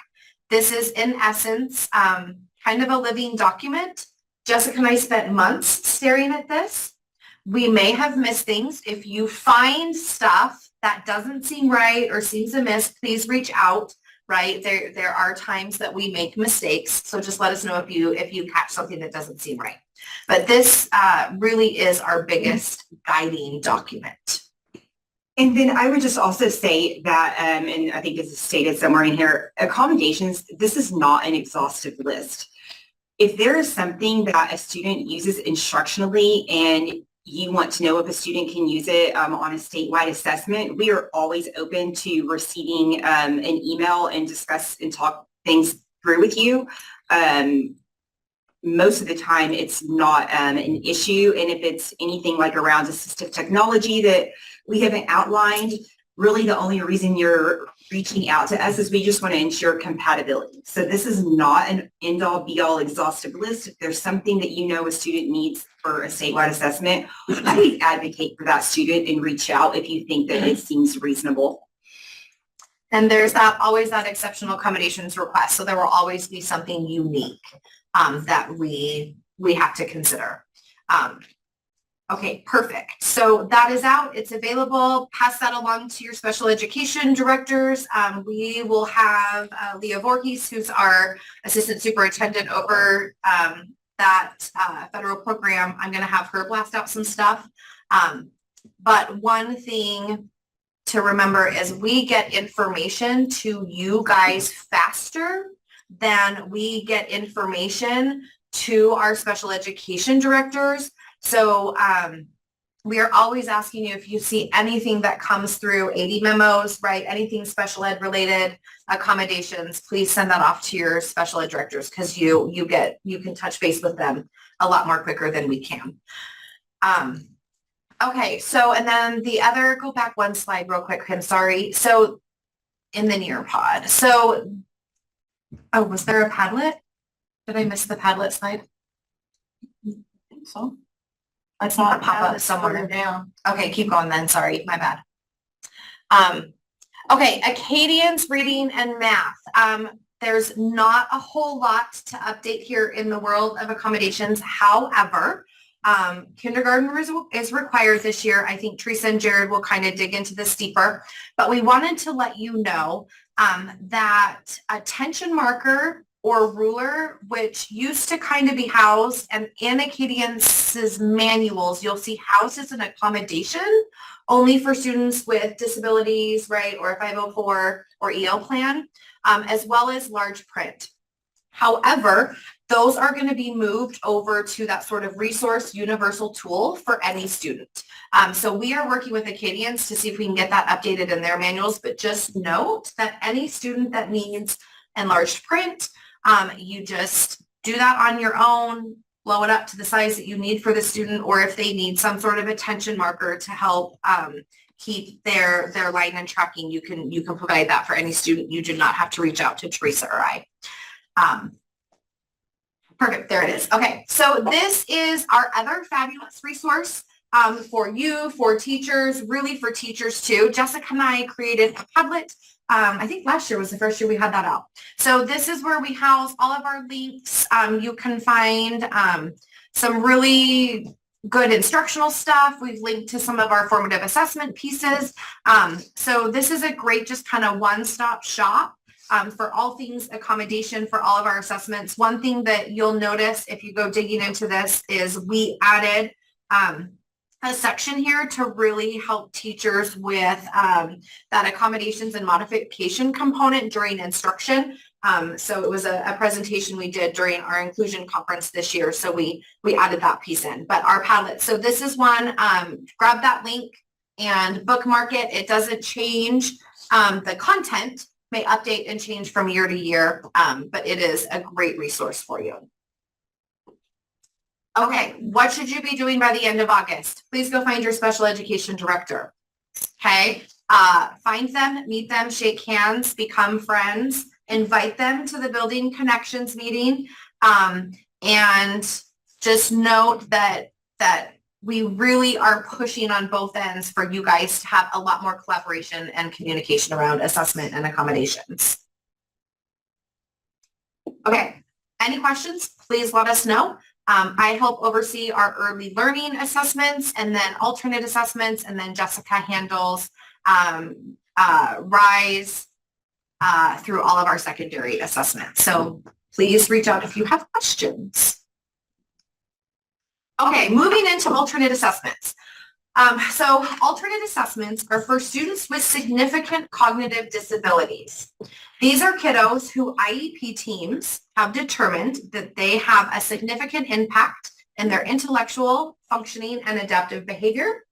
They require extensive, repeated, modified instruction in order to show progress and measurable gains in our core curriculum. Therefore, they require the instructional support through our alternate achievement standards, the essential elements. They then participate in alternate assessments. Okay, so an administrator, a principal, a gen ed teacher, a parent doesn't get to walk into the room and say, Johnny is going to take an alternate assessment. It is determined by the IEP team, and they have some pretty strict criteria that they have to follow in order for that to happen. So alternate assessments, and I think Maureen, you touched on this. If a student needs to participate in an alternate assessment in that special education SCRAM record, you need to set what's called the 1% flag. That is the indicator to USBE that that student is expected to participate in alternate assessments. You need to do it for any grade level, right? So if you have students that will be taking the preschool, the PEEP alternate, Acadians alternate, you need to have that 1% flag set. Okay, here's just a list. Wherever we have a required statewide assessment for all students, IDEA requires us where we have alternate achievement standards to have an alternate assessment. So you can see that list here. The only 2 statewide assessments that we don't have alternates for would be for NAEP, because that is very specifically a gen ed assessment. It's not all students participating in that. And then we don't have an alternate for our Apple assessment. Go ahead. Tracy, there's a question online. Are you having any type of training for this? Yes, Michelle, hang tight. Okay, here are some links to some resources if you're curious to dig a little bit deeper into who these students are, participation guidelines. I do always think that, you know, it's good for you guys, you know, even as assessment directors to really understand who are our kiddos that are participating in this. All right, so Teresa's not gotten into this, but this is your reminder for alternate assessments. Our PEEP alternate assessment. Students who are participating in the programming that receives the funding, right, that early learning funding are expected to participate. So if you have students, right, that are sitting in classrooms that are not receiving that grant funding, they do not have to take the PEEP alternate assessment. Does that make sense? Okay. If they are being pushed in to a regular preschool classroom or somewhere, right, that touches that funding, they're required. Your windows are exactly the same. Your reporting windows are exactly the same, and you actually report those alternate scores in Data Gateway. When you pull it up, you'll see 2 tabs. You'll see a PEEP tab. I don't know, Teresa, if it says PEEP regular or it just says PEEP, and then you'll see a PEEP alternate. Okay. We do not distinguish students in that rostering for the regular or the alternate. So you will see your list of all students in both tabs, just so you're aware. Okay. And the year's wrong on the slide. Oh, well, gall darn it, it is. But it does not change. The date of the month doesn't change, just the year. The year changes. Thank you for catching that. So that's like really old. So that's been probably on there for a couple of years. Awesome. So anyway, so your data is due September 30th of every year, and then end of year is by June 15th. So your windows run exactly the same. Thanks, Kim. What do you need to do for PEEP right now? If you have these students, get with your special ed directors. You can find these, the rubrics. The alternate assessment for PEEP is actually housed on the assessment webpage under the pre-kindergarten tab with all of the other regular PEEP materials. Make sure that 1% flag is set. Okay, Acadians reading. Again, all of your windows are the same. Again, all of my dates, not all of them, some of the dates are wrong here, but the windows are the exact same for the alternate that they are for the regular. This year, kindergarten is required. It's replacing KEEP. We have those rubrics and assessments are done and available and ready, and they are actually on our website. So you can find those if you go to that special education assessment website that I showed you earlier and told you to bookmark. If you click on the alternate assessment tab, you'll scroll down and you'll see all of the updated guidance documents, and you'll see those kindergarten rubrics for both math and reading on the website. So they are there and available and ready for your kindergartners. And same thing, get those rubrics out. You'll find them there. Get those to your special ed people. Make sure they're aware. Again, we will blast out an email, but please, please get those out. Okay. Now, next, on to DLM. So you are going to be hearing the acronym DLM throughout the year. That stands for Dynamic Learning Maps. This is our alternate assessment for our students with significant cognitive disabilities in place of RISE, Utah Aspire Plus, and ACT. So our students in grades 3 through 11, right, who have been identified as participating in alternate assessments are required to take this. We have a couple windows. We have what's called an instructionally embedded window that opens up September 9th and runs through almost the end of February. It is optional for teachers. Think of this as a benchmark. So if you are a district that requires your schools to engage in RISE benchmarks, you are required through IDEA, just like the state has requirements, to provide an alternate assessment as well. So those instructionally embedded benchmark testing fulfills that requirement. Our spring window this year opens on January, February, March 10th, and it goes through June 6th.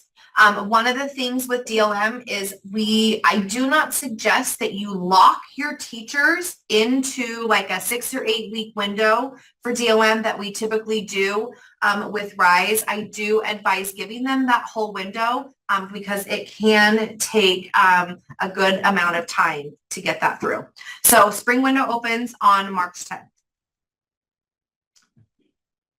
All teachers, regardless of whether they gave DLM last year, the year before, if they're new, are required to participate in DLM's required training. Once your teachers are added as a user and into DLM, there is a tab that says training, and they can access that training and take that required training. It is open now. It's up and available when you get your teachers enrolled in the system. Okay, what do you need to do for DLM right now? If you are a new assessment director, please email me. So I like to set up my special education directors and my assessment directors as district test coordinators in DLM. This is where you really do need to reach out to your special ed director and get in touch with them. Every district charter school chooses to do it differently, as in who they put the responsibility for DLM tasks on. Some have chosen that it sits with assessment. Some have chosen that that sits with special education. So you guys need to decide that. But I do advise getting you in as a district test coordinator as the assessment director. And so email me your name, email address, Cactus ID if you need it, and I can get you into the system. Is it just sped teachers that need this training? Not all classroom teachers. Yes, Carrie. So only teachers that will be those administering DLM are required for the training and should be set up in the portal. You also can take some time right now and please clean up your users in your accounts. Okay. Deactivate any teachers that don't need a DLM account this year. Remove teachers that have left your school. So here's just some kind of screenshots that walk you through what that looks like. So the cleaner you can get your users in there, the better they are. I got a call from a district, yesterday.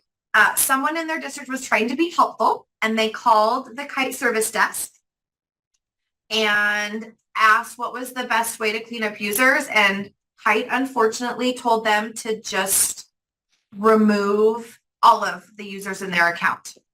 So they're sending me a lovely spreadsheet because now I get to reactivate all their teachers. So whenever a user gets in, they never leave the system totally. But if you've got a teacher that is staying within your district, but they don't need DLM this year, deactivate them. You as a district test coordinator will have access to them to reactivate if need be. If they have left your district, retired, moved on, that's when you can remove them. I am the only one, once a teacher is removed, I am the only one at the SEA level that can re-add those teachers for you. Okay, next. They asked for your email in the chat, so I typed it in. Okay, we kind of just talked about this, Kim. So just slides if you want to see the difference between those two. Creating new teacher accounts. Okay, you as district test coordinators or whoever has that role in your district can add users to DLM. Please, please, please, it will ask you for a unique educator identifier. Please use the teacher's Cactus ID. This is how we keep from duplicating DLM accounts. Remember a minute ago I said once a user's in DLM, they never leave. If you try to enter a teacher and it says the teacher already exists, or you try to put something in that educator identifier that is not a Cactus ID, right? You'll duplicate a teacher account and it causes issues, right? Which then requires me to call DLM and time taking to merge the accounts. So if you go to put in a teacher and it pops up a sign that says teacher, like user already exists, email me. I can go in and find all of our users, right? And I pull them. So for example, if you had a teacher that moved from Alpine, they were in Alpine last year and they're in Ogden now, right? Adam would email me and I just pull that teacher over from Alpine into Ogden with all the new stuff, or Weber. Right? Okay, so email me if that comes up, but please do not enter users without a Cactus ID number. Okay, score reports are in. They're posted. They are available in Educator Portal to my district test coordinators, district users, building users. Teachers will have access to them once they're rostered, right? Once students are rostered to them. You need to, as district, please go in, pull down these reports, get them to teachers. I advise teachers to give these to parents during that first parent-teacher conference. It's a great time right then and there to sit down, go over last year's reports, look at all that, or at the first IEP meeting is what I recommend to our special ed people. So they're in. You can access those. There is on a DLM district test coordinator Padlet that I have for you that links throughout multiple of these slides. There is a resource document that walks you through how to pull score reports. Does Okay. that serve as the ICER like we do with RISE that Yep. we have to have? So do we need these posted on their SIS as well? What is the requirement for that? Are they required to post? So we had to have 2 years of ICER. They have to send score reports out within 3 weeks of getting notification for statement tests. So they have 3 weeks, and then however they Yeah, share. well, and I was told that like, the individual student reports off RISE are, you have to maintain the last 2 years linked to that student's account so parents can see it when they log into the portal. My best advice when it comes, Question. it's, Sorry, they're saying that the individual student reports have to be uploaded into SIS, so when parents log in to the SIS system, they can see those score reports for That may at be least the what last we 2 were- years. Schools have, yeah, that may be an internal Weaver thing because not everybody uploads ISRs into their SIS. Okay. So that may be something. but here's my caveat, friends. So back to that IDEA regulation that you've heard Jessica and I constantly,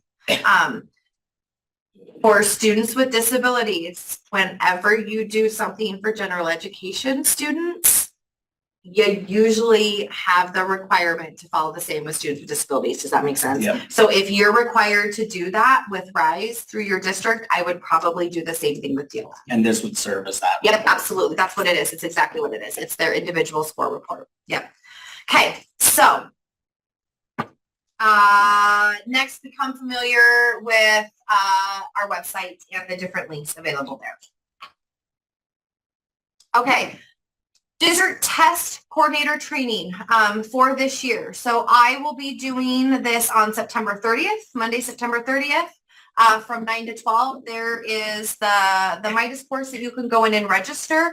So I will be taking that morning and walking you guys through as like a district personnel, the things that you need to do in DLM, how to support your teachers. I do record that if you cannot make it, and it does get posted to that Padlet that you can go back to. But that training is set up and should be good to go. Is that the same Midas course? Nope, it's a different one. 64525. Okay. Yep, 2-5. So if you've designated other people in your district coordinators, please invite them to that, that district training. Okay, teacher training. Here's what we have going. I am doing 4 in-person DLM trainings, Provo, Duchesne, Logan, and Ogden. And then we're gonna try 3 virtual trainings.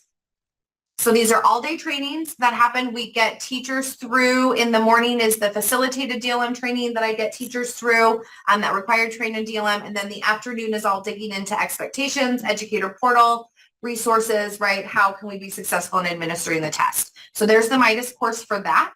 I've capped our virtual trainings at lower numbers. If I start trying to get more than 30 people in a virtual training, it gets tricky. So have your teachers get registered. If we need to think about additional stuff, we can do that. But there's that training information. And then here's the link to all of your Padlets. There is you'll see that link to the DLM district coordinator Padlet. Again, bookmark, keep it. It doesn't change. We just update the information. And you'll see as I move through the next couple months, we'll get all that stuff up there updated. And then there is one Padlet there that is really geared towards teachers, that the teacher administered DLM administration for teachers Padlet. That's that blue-green one. Please shoot that out to teachers. It's a great resource for them to tag into all the great DLM things. Okay. So if you have questions, let me know. Bookmark all those fantastic, fabulous things. And then as we move about, I will keep you informed of all of those DLM tasks that you need to tend to.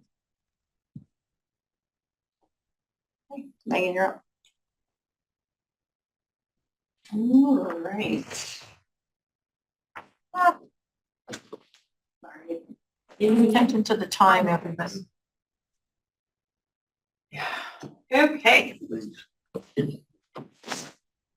Here we go. WIDA. Screeners, you could start in July. So hopefully those are starting to take place now. Please remember, students only need to be screened once to qualify for language services in the state of Utah. The 2024 spring access reports are available in the data gateway, so you can see if a student has already been identified. So those are available in individual student lookups, and they are also available in a report download in a folder. Also, please make sure that anyone giving the screeners that they do the test administration trainings in the WIDA Secure portal. So, and those were made available earlier than in the past. So those updated trainings are there. Also, just remember that there have been changes to WIDA AMS this past year. So you can access the technical enhancements and the tech guides through the secure portal or in WIDA AMS. And there was also a recording that's linked here on the slide that you can watch as well if that's more preferable. Please also remember that when you are screening students, it must be based on the home language survey. There are 3 language questions on that, and those are the questions that would trigger the need for screening. This is not something that can be just, teacher referral or based on a student's last name. Okay, so please just make sure that students are being appropriately screened. I got a great question this morning. So as a reminder, grade bands for screening, the guidance is in the test administration manual, the TAM on page 14 for which grade band you should be giving for the screeners at which point during the year. Now, I have also gotten a lot of questions, exciting news, as I told you. We are going to start collecting and displaying screener data in the data gateway. So many of you have seen on the students lookup page under assessments, you have probably seen WIDA screener data and some fields that just say NA, NA, NA. We are going to start collecting that this year. And so as screeners start happening, as we're updating your SIS, we are going to start collecting that via UTREX. So again, as Maureen said earlier, we are dependent on you for updating your SIS. Our data and the screener data that will be displayed in the data gateway for students is only as good as your SIS information. So there are instructions on this. It's going to be collected through the student personal SIP object. I hope that makes sense to those folks who deal with our UTREX uploads and downloads. And so the specifications can be found in the school year 2025 UTREX specifications linked there. So we are collecting these fields. These are fields that have normally already been in your SIS, in the various SIS. So this shouldn't be adding more work onto LEAs. So again, if you have questions, I'm sure Maureen can probably answer most, but Cliff Phelan and Henry Hartzler in our IT, those are going to be your best points of contact. Why do we have to collect it through your UTREX and we can't just get it from DRC? Because all kindergarten screenings, which is the bulk of our screening, is not in DRC and AMS. Those are paper one-on-one screeners. We do not have access to those. And also, when you are giving the screeners, you are grading those. Also, we have found that even with the online screeners that are given in AMS, there is no rhyme or reason to why some LEAs put student information in the way they do. I have seen names entered in for screening as just X. I'm not sure why. So I don't know what student that is. And then for student ID numbers, they put in X as well. Again, not sure why. So we, because LEAs are the ones putting the information into AMS for screening, half of that information we have not been able to verify who those students are when certain test administrators and LEAs start to screen them. So these are fields that are in your SIS already. What's their initial level and when did they enter? So that's why this was the easiest way to collect the date that they were screened and that initial entry. So again, we can't get it from DRC because the bulk of them are paper, and then sometimes the data gets really messy and wonky with how LEAs are entering information into AMS. So I hope that answers that. But again, the good news is you can start to see that we're starting to collect that information now. If you have technical questions, please talk to our IT. And we're just happy that we are finally making this happen. Some other news about Data Gateway I'm very excited about. This is coming to fruition. I just had a meeting with IT yesterday about this, so it's not even on the slides. We are going to start reporting alternate access in the Data Gateway as well. Please remember, and I've been saying this since last year, so I apologize for being a broken record. The alternate access went through a massive revision. We just completed the standard setting this summer.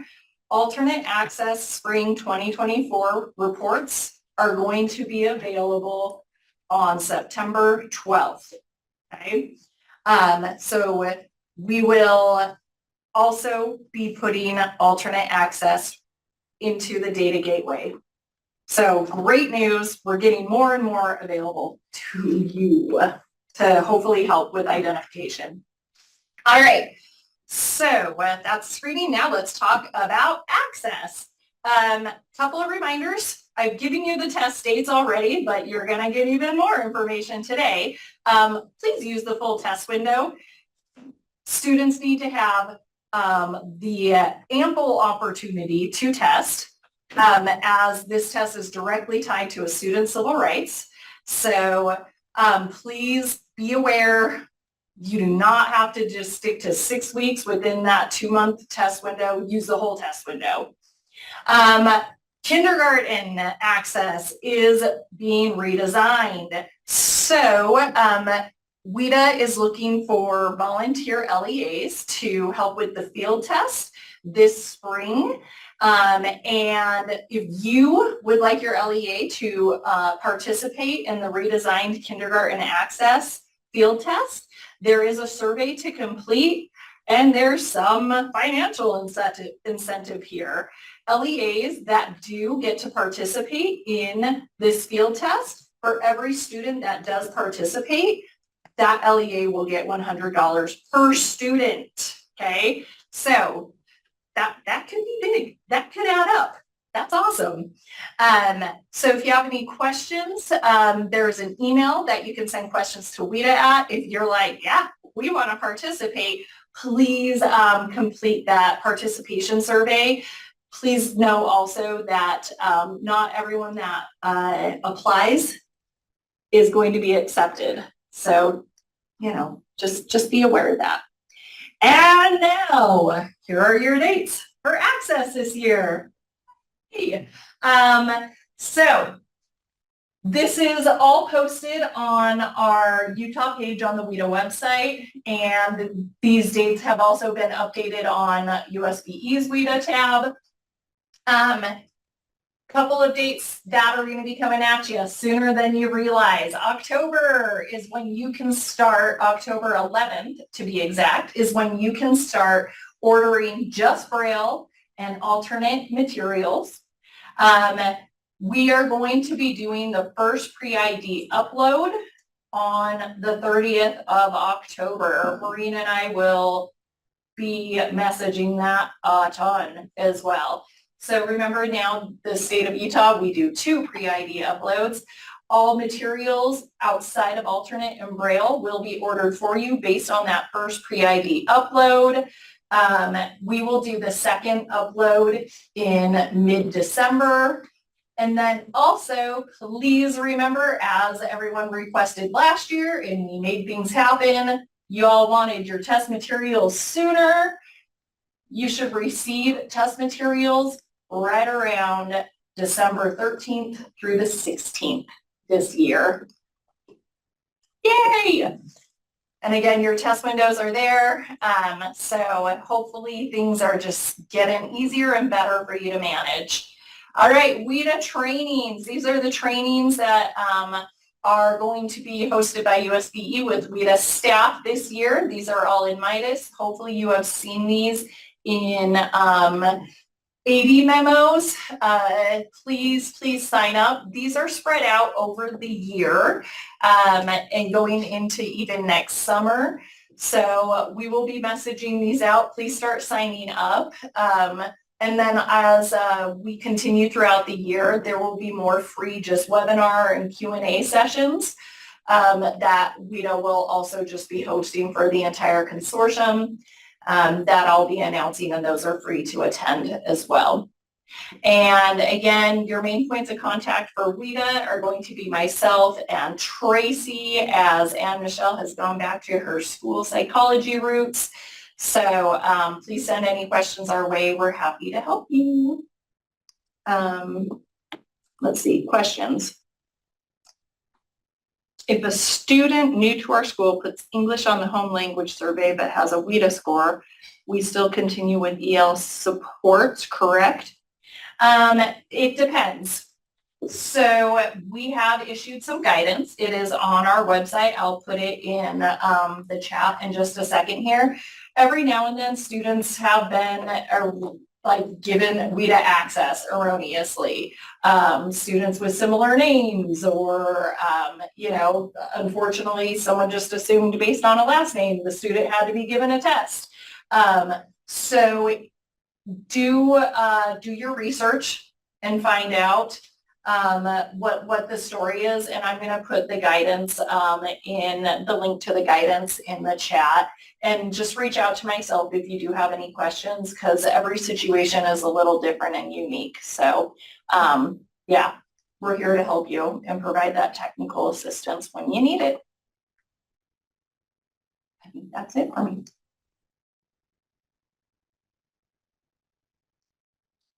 Okay.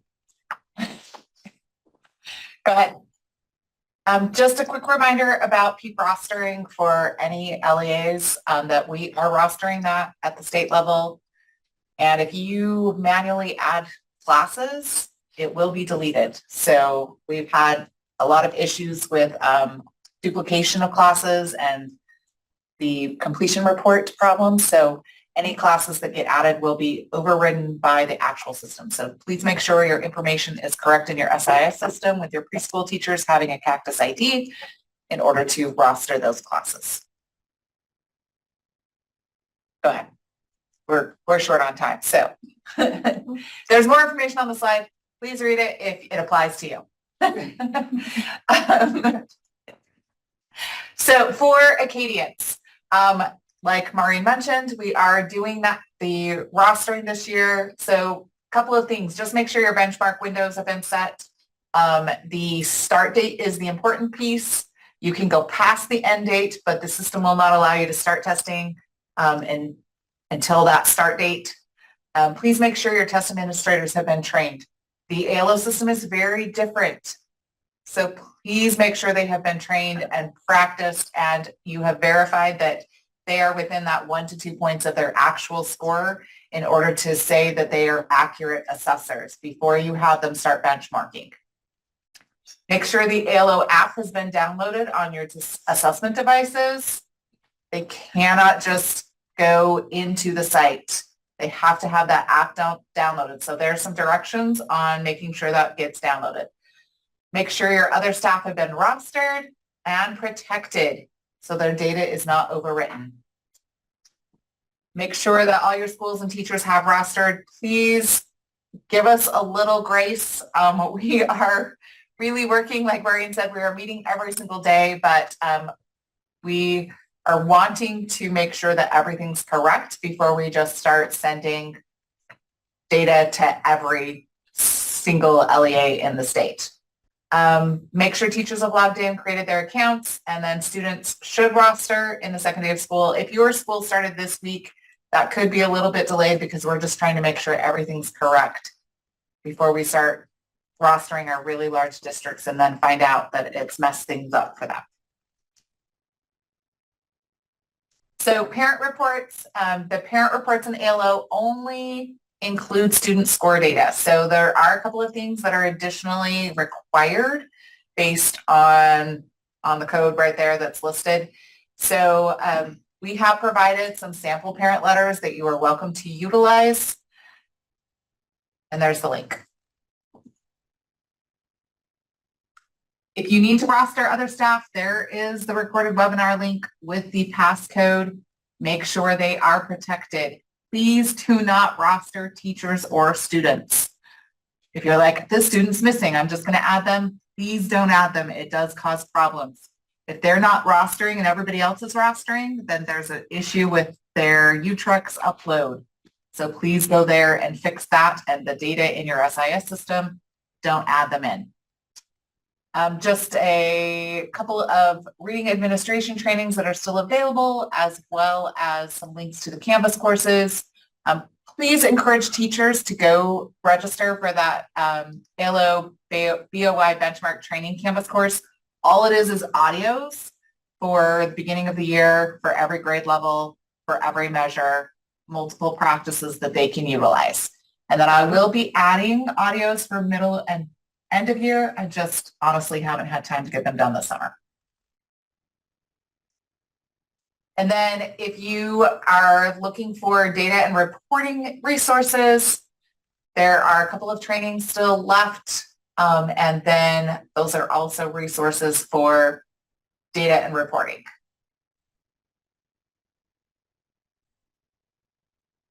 Okay, my turn. Most of what Teresa said about ALO is going to apply for Acadience math as well. So if it's about using the system and seeing reports and going through the functionality, then it's going to apply for both. On here, just draw your attention to the updated Canvas course for Acadience math. I have gone through and updated it for the coming year, as well as there are options within the course as people are going through it to either select digital or paper. So depending on how they're going to administer the test, those are the things they'll select. Then I've been asked about ALO digital administration recordings from the trainings we've had.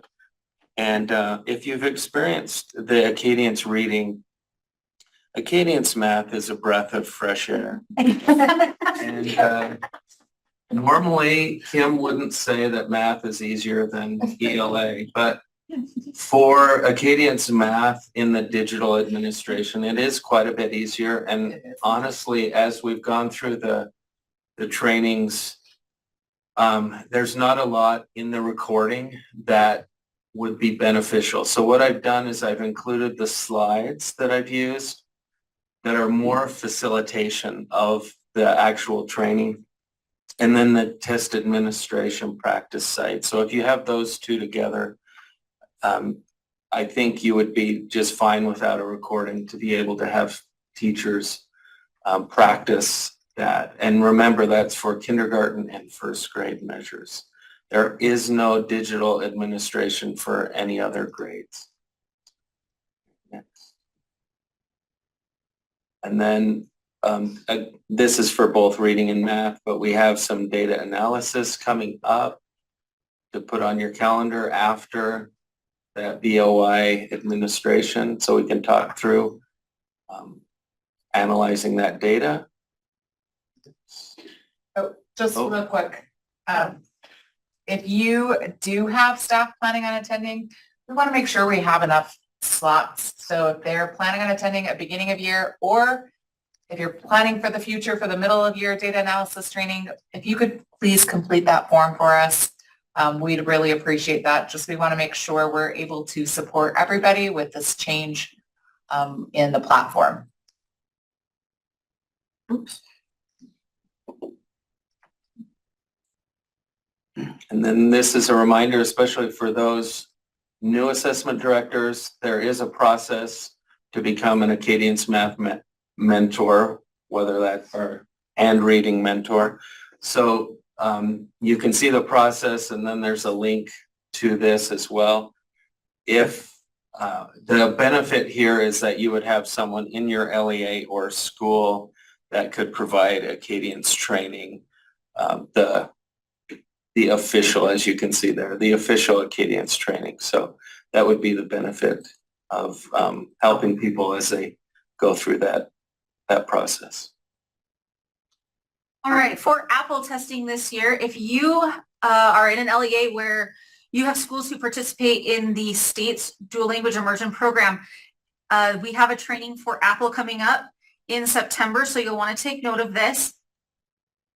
For our new ADs or those who just need a refresher, the Apple test is for grades 3 through 9 for students who are enrolled in the state-approved DLI programs. On the next slide, I've included some links that you can just kind of peruse over the next few weeks if you have some spare time before we get into the nitty-gritty of the training. The window is included in the resource guide, but I've also listed it here for you. Our window this year is October 14th through November 29th. Keep in mind, and I've said this before, that when we do any Apple administration, remember that there are at least 2 weeks that have to be allowed for rating reviews to occur. So do not wait until the last 2 weeks to test, or your students will not be issued rating reviews. And then you have really angry teachers and they email me and I tell them, I'm really, really sorry. We don't make exceptions for such things. So don't ask. Also, I get a lot of questions from schools who take the DLI, or I should say DLI, who take the Apple test in May or in January based on something that the district has purchased. Please understand that the window that I work with is specific to the USBE DLI window. So if you have schools who are taking Apple not associated with DLI, I can't provide much more for them other than the Apple Help Desk phone number because it's different. Okay. For RISE this upcoming year, our training will be in just a couple of weeks, the end of August. So please plan to attend that. For those of you new to RISE, that is where we house various benchmarks and interims as well as the summative tests for grades 3 through 8. Go ahead and go to the next slide. A couple of things to be aware of for RISE this year that has been mentioned, I think it was in June's AD meeting, as well as in a few of the memos spattered throughout the summer. And please communicate this with your people, as I've just answered emails just today. ELA benchmarks, not available until September 7th. Okay, we've already had people reach out wondering why they're not there. Also, writing will not be available unless you are participating in field test. Similarly, on this same realm, RISE interim is not available for ELA this school year. Okay, so just kind of be aware of those couple of things. Summative is still going to be available this year for students who are receiving 100% of their instruction online. We saw great administration for remote this last year. So we're going in with even fewer concerns than we had in the previous year. The next slide is just your testing windows. I'm not going to spend a lot of time here because it's also in the AD resource guide and we are short on time. But just remember that when it comes to the summative test, you have 8 weeks within the USBE window, but please do not plan one of those weeks to be your last week of school. Okay. And also remember that you can't usually set your summative test windows, mid-year summative, till around November 1st because they're not uploaded yet. So. Yep, the summative window you cannot set until November 1st. The next slide is just an easy content breakdown. I won't worry about going over that with you as most of you are familiar with it. The next slide goes through just the RISE portal, just a generic overview. We will go into more detail of the training, but I wanted to draw attention to where the resources are as well as where you can access the secure browsers that are available for download. And if you are new to RISE, where you can also sign up for the automated emails when there are portal updates announced. Okay. Because of the new school year, you will need to change your password when you go to log in the first time. The validation email is like on a 15-minute timer. So when you click that, you have 15 minutes in that window to recreate your new password, or if you're creating a new account for someone, they will have 15 minutes to access it. So kind of just do it in a timely manner, or they will need to go through the forgot password feature or contact the RISE help desk. You also will want to start doing account cleanup. If there are teachers who are no longer associated with your LEA, please remove them and release that cactus, because if you have ever had to add a new teacher, you know that you have to wait for somebody else to do their job before you can do yours. So make sure that you take the time to do that in these next few weeks as people are getting started and have finished up with their new hires. Also, just any email changes. If you make a mistake, this is one thing I wanted to point out here. If you need to change a typo that happened in an email address, that is the only thing you have to actually reach out to the RISE help desk for. I cannot help you. Kim cannot help you. You cannot go change that. Like, we can change first names. We can change last names. We can update cactus numbers. We cannot change email accounts. Okay. That's the one thing you have to reach out to the RISE help desk for. Math updates. It's Katie on. Is Katie on? Oh, I'm sorry. I'm doing her math updates. No, she asked me. Sorry, her kids were sick and she's also sick, so she asked me to update. So this is for calculator manual. There was a discrepancy between what was in our policy versus what was stated online. So we are clearing them up to be consistent, but it particularly applies to grades 7 and 8 math assessments for having handheld calculators. So previously the guidance said you could include any calculator that matches the policy. And we wanted to clear that up to make sure that it was that the calculator has to be a scientific calculator, not a graphing calculator. So students in 7th, 8th grade can't use a graphing calculator on the RISE math portion of the assessment, but they can use a scientific calculator if they are an 8th grade student taking SM1. So we just were clarifying that because there was not consistent information between a couple of different places, making sure that that is clear. So once again, grade 6 is still that 4 basic function. They have to use the on-screen calculator. Handheld calculators are only available for students that have an accommodation and only on the portion of the assessment that calculators are allowed for any student. 7th and 8th grade can use the scientific calculator. They can use a handheld as long as it's a scientific, not a graphing calculator. And then SM1 for students in grade 8 that are taking SM1 can use a graphing calculator. So questions about that, you can reach out to Katie.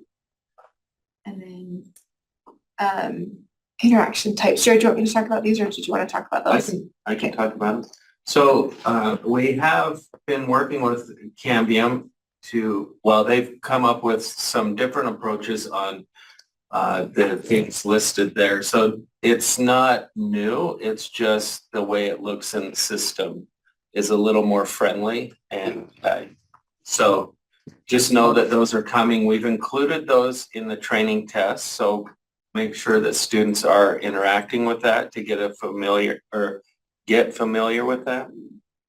Also, that part at the very bottom, we're not going back and updating any existing items that are in our banks with these new interaction types. So we will have both happening in the training tests. So it's important to see both of them, and it's like we know that there will be differences, and just know that students will see both types as they go through that.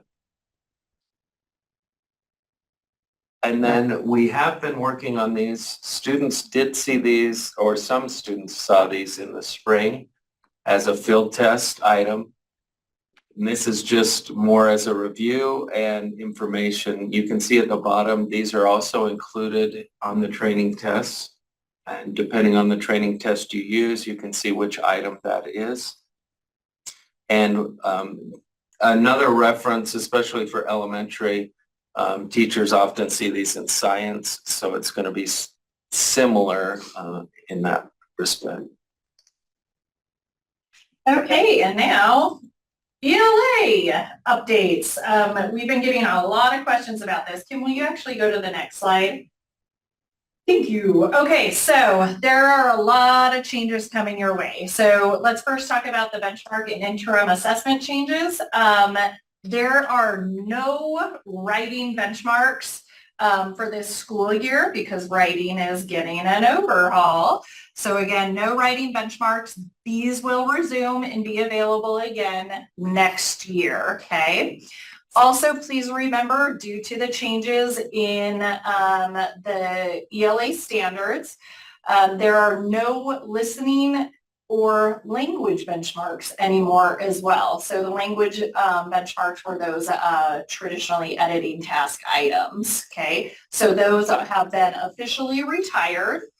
Also, Elise just said it, no ELA interim assessments this year because again, everything is being overhauled. The ELA benchmarks though, just the reading ones, those have been aligned to the new standards, and those are going to be available on September 7th.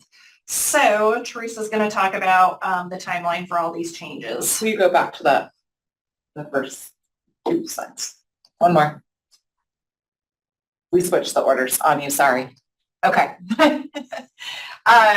So in February, we are looking at doing some writing benchmarks as a optional field test. So LEAs who are interested, we will have a slide later. If you would be interested in participating, it will be for grades 3 through 8. And we do need a large number of students to participate in order to be able to teach our scoring engine so we can get that automatic scoring for all of those writing benchmarks for the next school year. In the spring, we'll be doing our writing benchmark range finding. Then we'll have the summative ELA and writing. In the summer, we'll be doing our writing summative range finding for grades 5 and 8, and we'll be doing our ELA standard setting.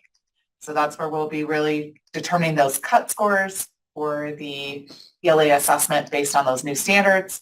And then in fall, we will release those summative ELA and writing scores. Okay, 2 slides. Thank you. We have updated the blueprints.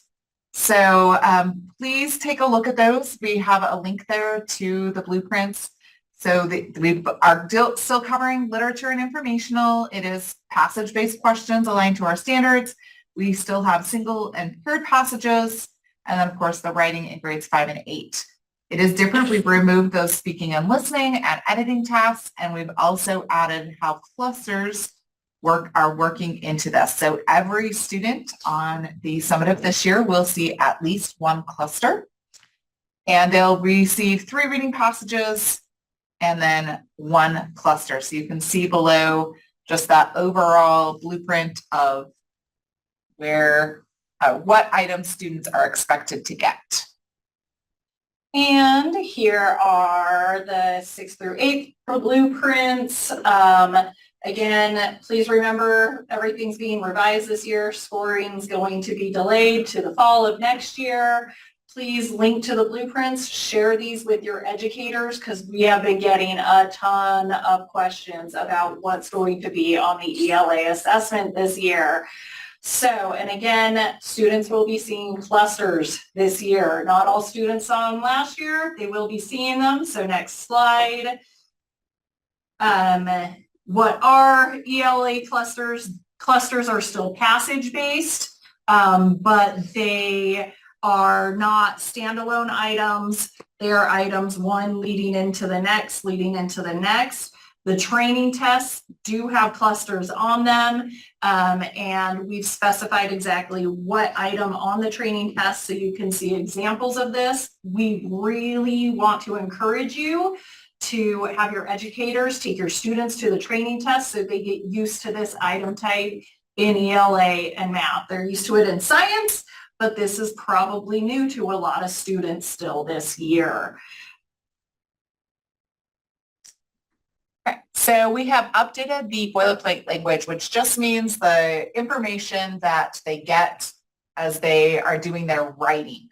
So for grades 3 through 5, this is what the boilerplate language looks like. The biggest change is that we have include this be sure to, and here's some things that you need to be sure that you include. The other is that the language for that argumentative includes plain. So we have updated that. Please share this boilerplate language. It is available also on the writing training tests. So if you have your teachers go in and look at those writing training tests, they can see that updated boilerplate language, walk their students through that, help them understand how they can use that as a resource to help them in their writing. And this should say grades 6 through 8, sorry. And of course, the summative is just 8. Here's the boilerplate language for 6 through 8.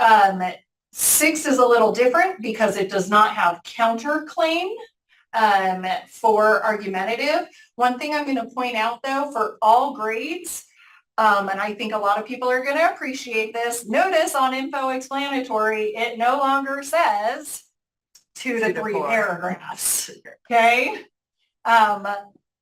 We're not specifying any length, okay? Right to the prompt, got it? So just make sure everyone's familiar with the new boilerplate language that they will see on benchmarks and summative. And there's no specification for length. Also, like I said, Writing's getting overhauled. We need people to help us do field testing or range finding for the benchmarks this year. And then also doing that for the summative writing for 5th and 8th. With the overhaul, the rubrics are going to be overhauled as well. So instead of we had the 3 categories. We had evidence and elaboration, focus, And organization. and organization, and then conventions. They are changing, okay? And they are going to be on a 6-step scale, and there's just going to be 2 columns. We're going to just have a conventions, and then purpose, organization, evidence, and elaboration all built into it. And again, they align beautifully with our updated standards. Please remember though that with writing, we do not give a scaled score. It's just a rubric-based score. And as soon as these new draft writing rubrics are finalized, we will be announcing them and sending them out. They'll be available in the RISE portal. We'll share them in the AD memos, but please make sure that your educators are seeing these as we release them in September. So just a quick example, it includes characteristics of, so elements the essay does contain at that level, and then a response may section, which was things the essay may not have because it's on-demand writing. So we're really trying to fine tune more. So we're going to that 6-step scale to better differentiate between what is a lower paper and what characteristics does that have versus that higher paper and characteristics they have. The 4-point scale just wasn't providing enough differentiation between those different levels of writing. So when we were looking at it, we are looking at it as 4 is considered meeting those grade level standards. And then the convention rubric, it is the same for all grades. It is conventions, but one thing that it also uses is sentence structure. So that is where we get that differentiation between what is a 4, 5, and 6. It's that complexity of sentences and variety of sentences that students are using, not just those basic conventions of punctuation and capitalization and spelling. And then the writing benchmark field test, it is for all grades 3 through 8. We will have both informative and argumentative prompts. The window is open approximately February to March, maybe a little sooner. There will not be automatic scoring. So we will be taking all of the students' responses and using them to train that scoring engine. And we will have teachers doing range finding for us and figuring all of that out. So we really are looking for LEAs that are interested in participating in that writing benchmark field test. So if you could complete that survey if you were interested, we'll start recruiting if we don't get enough people filling out the survey to begin with, but what's that? All right, the final of my fall trainings will be the UTIPS one, and it's actually just next week. I'm re-advertising this one because this will still include our high school benchmarks, which have been reviewed. I wouldn't say they're in 100% final draft form, but they're a lot closer than they were last year. So stay tuned for that. If you are unfamiliar with UTIPS, go ahead and go to the next slide. It is a tool, a formative tool that's available for all teachers, K through 12. You can use items from a bank, but even more useful for teachers is they can create their own items. It does load through UTrex, just like all of our other assessment systems do. So you do not create classes. You do not add students. You just need to add teachers. Okay. I will go over with you in that training how you can add teacher accounts or update teacher accounts. And also know that there is a wiki help site that has a lot of just simple one-pager how-tos if you need a refresher with UTIPS. For Utah Aspire Plus, just to put it in your brain, we don't have to really address it until winter. However, remote administration will be available for all subjects for, again, those students who are receiving 100% of their instruction online. And thank you so much for the feedback you provided last spring, like late spring, early summer on the Utah Aspire Plus, because we were able to get all of that to Pearson. And I was pleasantly surprised in our last meeting that they took most, if not all, of the feedback you were able to provide to make improvements and enhancements to make our lives even easier than the switch to Adam from Pam was. So get excited for that. Does it include science? Remote administration? Yes. For RISE too, I believe. Yeah, for us too. And secondary math 1. Oh, and secondary math 1. Yes, and secondary math 1 in the spring. Secondary math 1 in the fall, you won't get to do it. But spring secondary math 1 is also available remote. Clapping hands to chat. There are clapping hands here too. All right, and ELA updates for Utah Aspire Plus. Again, new standards mean new tests. So we will be doing our standard setting in next summer after we release our new tests. So again, scores are going to be delayed till the fall of next year, October. As we get closer, we will give you specific dates on when to expect those scores. Also, you might have heard, but because of the standards revision, and we no longer have those language standards since they are embedded throughout the other strands, reading but mainly writing, the English test, guess what? It's being retired. Less testing. So no more English subtest on Utah Aspire Plus. It's the reading test only.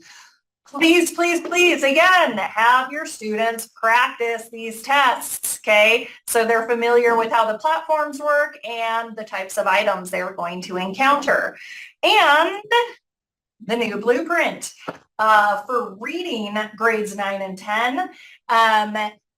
Very little has changed, okay, for these blueprints, but the passage distribution has changed a little, okay, based on the new standards.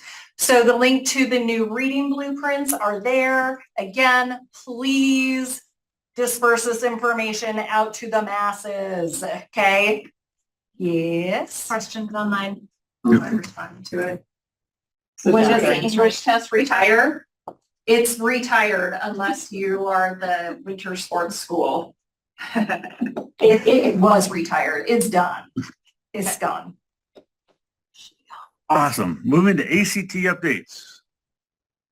Just for remember this school year, this coming school year, 24 to 25, Utah, the regular ACT is all online.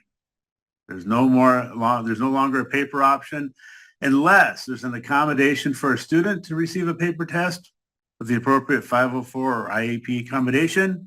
Also, if you have incarcerated students who have a judge's order that says they cannot have access to electronics, let us know because we can set it up so they receive a paper test. Other than that, everyone should be taking the regular tests online. Last year, spring of 24, almost 80. I was hoping for 80. We're 79.4% of our students tested online. That led to a 71% reduction in materials needed to be sent in order to the schools. We only had 8 administrations, down from double-digit misadministrations to only 8 across a total of over 44,000 students taking the test. That was fantastic. There was a slight increase in prohibited behaviors. Most of that was people getting caught with cell phones.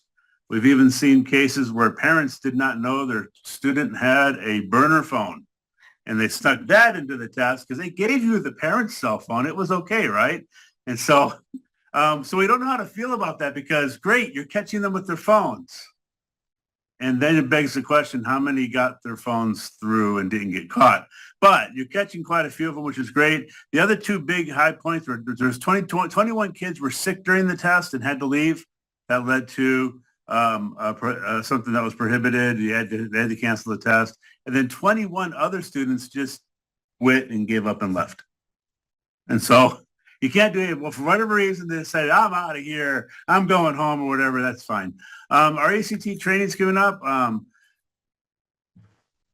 Jessica will talk about the accommodations training that's coming up. We've just got the information literally this week on where that's going to be located. The other trainings will be on Zoom, and those will be put into our schedule of events. That schedule of events is not coming out for a little bit, probably not till October. And so as soon as that schedule of events comes out, we'll let you know. And that'll have also the other information on the upcoming ACT trainings coming up. Next one, ACT Now. You guys know a lot of this stuff. You're going to send us information to Maureen to get the LEA coordinator org file to us. That gets uploaded by the beginning of November and opens up for you to be able to use on November 4th. And so it's still a ways away. It's not as fast as a lot of our other things that are happening. The student upload will happen just after that. Within a couple of weeks, we'll do that file upload. And remember, once we upload you or whoever you designate as the LEA ACT coordinator, it's that person that designates the school and other LEA coordinators that are in there. If someone gets uploaded that's the wrong LEA coordinator, you need to contact me or Maureen. We can fix that. Not a problem. But after the student upload, if students move schools, it's up to you to update that information. We only do the one pre-ID upload on the students, and then that's it. Nothing else happens. We don't have all the stuff that goes with Utrex and all the other uploads that go there daily. And so just be aware of that any changes like that, you need to have that student information in there, usually within 3 to 4 days before they test, right? So that can get updated in the system and they can have everything set up for them. So next slide. Our test event windows, 9 whole days of testing. Remember, that does not include the weekends. So no Saturday or Sunday testing, please don't ask. The answer is no. ACT is the one that says no. Even if I could say yes, I wouldn't. That's not good for anyone, in my personal opinion. But those are the test event days. And remember, if for some whatever reason, if you're testing on, say, March 11th and it doesn't happen, you don't need to call me and say, well, can I test on March 13th? The answer is yeah. You don't even have to call me and ask. Go ahead and you do that. You set that up in the system. You change the date for those students, and you go ahead and test and follow the procedures of the ACT. There's no need to call us. We used to say test event 3. Save that for emergencies. Well, it's 9 whole days. Try not to test on the last day. Don't make that your test day. But, even for test event 3, we're not even saying through ACT even to save that for emergencies. You have 9 whole days in which to do that online test for whatever makeups you've got to do or whatever emergency events happen, like snow days and stuff like that. So we look at that 9 times 3, 27 whole days to test. Pretty cool. I'm really jazzed about that. So most of our information is on the Utah ACT website. Please check there before you call me, because usually my response, 90% of my responses are, yeah, it's located right here on the ACT Utah website. And I'll send you there to find it because that's where it's at. Same with the schedule of events. It's almost all there. I'll let you know when that's available. But they do a pretty good job of keeping that updated. But if you still, if you have any questions, please don't hesitate to call. Happy to take those calls. Happy to get those emails. National test enhancements. You might have seen this announcement come out. ACT is changing quite a bit on the test. This is a national test I'm talking about first. The new ACT test enhancements will take effect April of 25. In this test, they're removing the science score from the composite score. So the composite's only going to be math, English, and reading. Okay? So it's going to become optional, which of course means if a student wants to take the science test and have that generate something like a STEM score for them, they're going to have to pay extra on the national test to take it, which is what they're doing. The test length is going to be reduced with shorter reading passages and fewer questions. Even the new science section is going to be the same size, but they are going to increase the time so that there's more time allowed for each one of the questions. And the questions that are going to be on the new science test coming out are supposed to align better with the NGSS-like standards that Utah and 45 other states have adopted. And so we're seeing this alignment of these NGSS three-dimensional standards, not just in ACT, but also coming up in NAEP NAEP is making some huge changes also, just so you know. Utah test enhancements. Well, people keep asking, what does this mean for Utah? Well, we're going to, those test level enhancements in terms of the composite score will start the spring of 26. For all, not just for Utah, for every other state that also tests all their juniors. Or ACT is holding off until then. One of the reasons they told us is because they want to make sure that the scores are equal. Once they remove, they can say this composite score is equal, this year is equal to the previous year's one. They keep assuring us that it can be, and then sometime this fall or winter, they're supposed to release a study to us that demonstrates that. And so we're anxiously, eagerly waiting to see that study. We're going to continue administering the science test in Utah until 2027. Why? Because it's in the contract. We've already contracted for it, and changing that contract or redoing that contract creates a lot of work for everyone. It's already there. And with us going all online, it's not going to be that big of a deal, I don't think. We're already testing it. The science score gets to be combined with the math score to give a STEM score. And so they get that as a free option. And it doesn't cost us or the students extra because it's all part of the contract. Our contract expires in the spring of 2027. And who knows what's going to happen after that. We'll leave it up to the policymakers on that one. So any questions? Sure, nothing's in the chat too. Woo!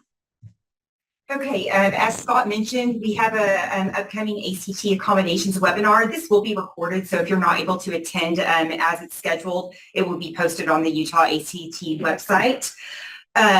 And for those of you who are new, when you request accommodations for ACT, that is done through the TAA, the Test Accessibility and Accommodation System, and that actually opens September 10th.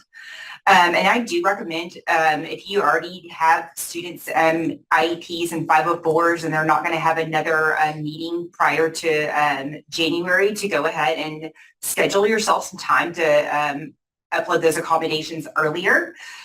For those of you who are new, I really want to stress, and I'll continue to stress this every month, there is a very strict accommodation deadline for the ACT. I would mark this on your calendar now, and if I were new, I would definitely be calendaring into time to complete this before you leave for your winter break. The deadline for this year is January 17th. So every student who has an IEP, a 504 plan, or for an English learner, you have to submit those initial requests into the TAA system by that date. There are no exceptions. And there is the ACT Accessibility Supports Guide that goes over all of the accommodations that were linked on the previous page. One thing the ACT does ask is that there is a consent to release information to the ACT on file. This is just to keep at your LEA for student records. One tip I have is if you have upcoming meetings, coordinate with your special education or whoever runs your 504 meetings and have this printed to get those signed at those meetings, so you're not having to reach out to parents outside to get this consent. You must have this signed by a parent or a guardian prior to submitting anything to ACT. That's really it. And this is that was the ACT accommodations contact information. You can reach out to them with questions, or if you have any ACT accommodations questions, please reach out to myself. And this last slide is the link, and I'm going to send it to Amy to send out in the, she's still, Was that the last slide right at 12 o'clock? the last slide right at 12. Only because I started that. Sorry. I didn't even feel rushed. But anyway, like we said, if you're feeling overwhelmed, you still have some questions, you feel like, you know what, I'd like to just hang around and talk, we will start this meeting at 12:30. And one of the reasons why we have to delay for half an hour is because when we're recording the first meeting, it takes some time for Emily to do some switching with some stuff. So otherwise, we can't do them back to back to back. But this also gives you a break. If you need to go grab some lunch, feel free to eat along with us. And we will send this out. And I'm going to send this to Amy really quick to send out to the AD listserv really quick. So you have the link as well as in this slide. So. Right. Well, thank you. I'm also surprised we ended right there. The number of slides when we first started looking at it elevated my concern, and I think some of you as well as you've got the slides. Again, hopefully the slides are designed not necessarily something that as you walk away you have full understanding, but you know you can reference them and the resources that are in there. And We've identified some things, as Jessica said, there's some key things, so assessment accommodations. If any of you have been involved in missing one of those deadlines, you never do it again. Like painful, there's some painful things that, and we can talk about those in the meeting that we have scheduled this afternoon for those of you who are new to our group. So thank you very much. And I hope your schools are opening well and lots of excitement. That will continue through the well into the fall for your students.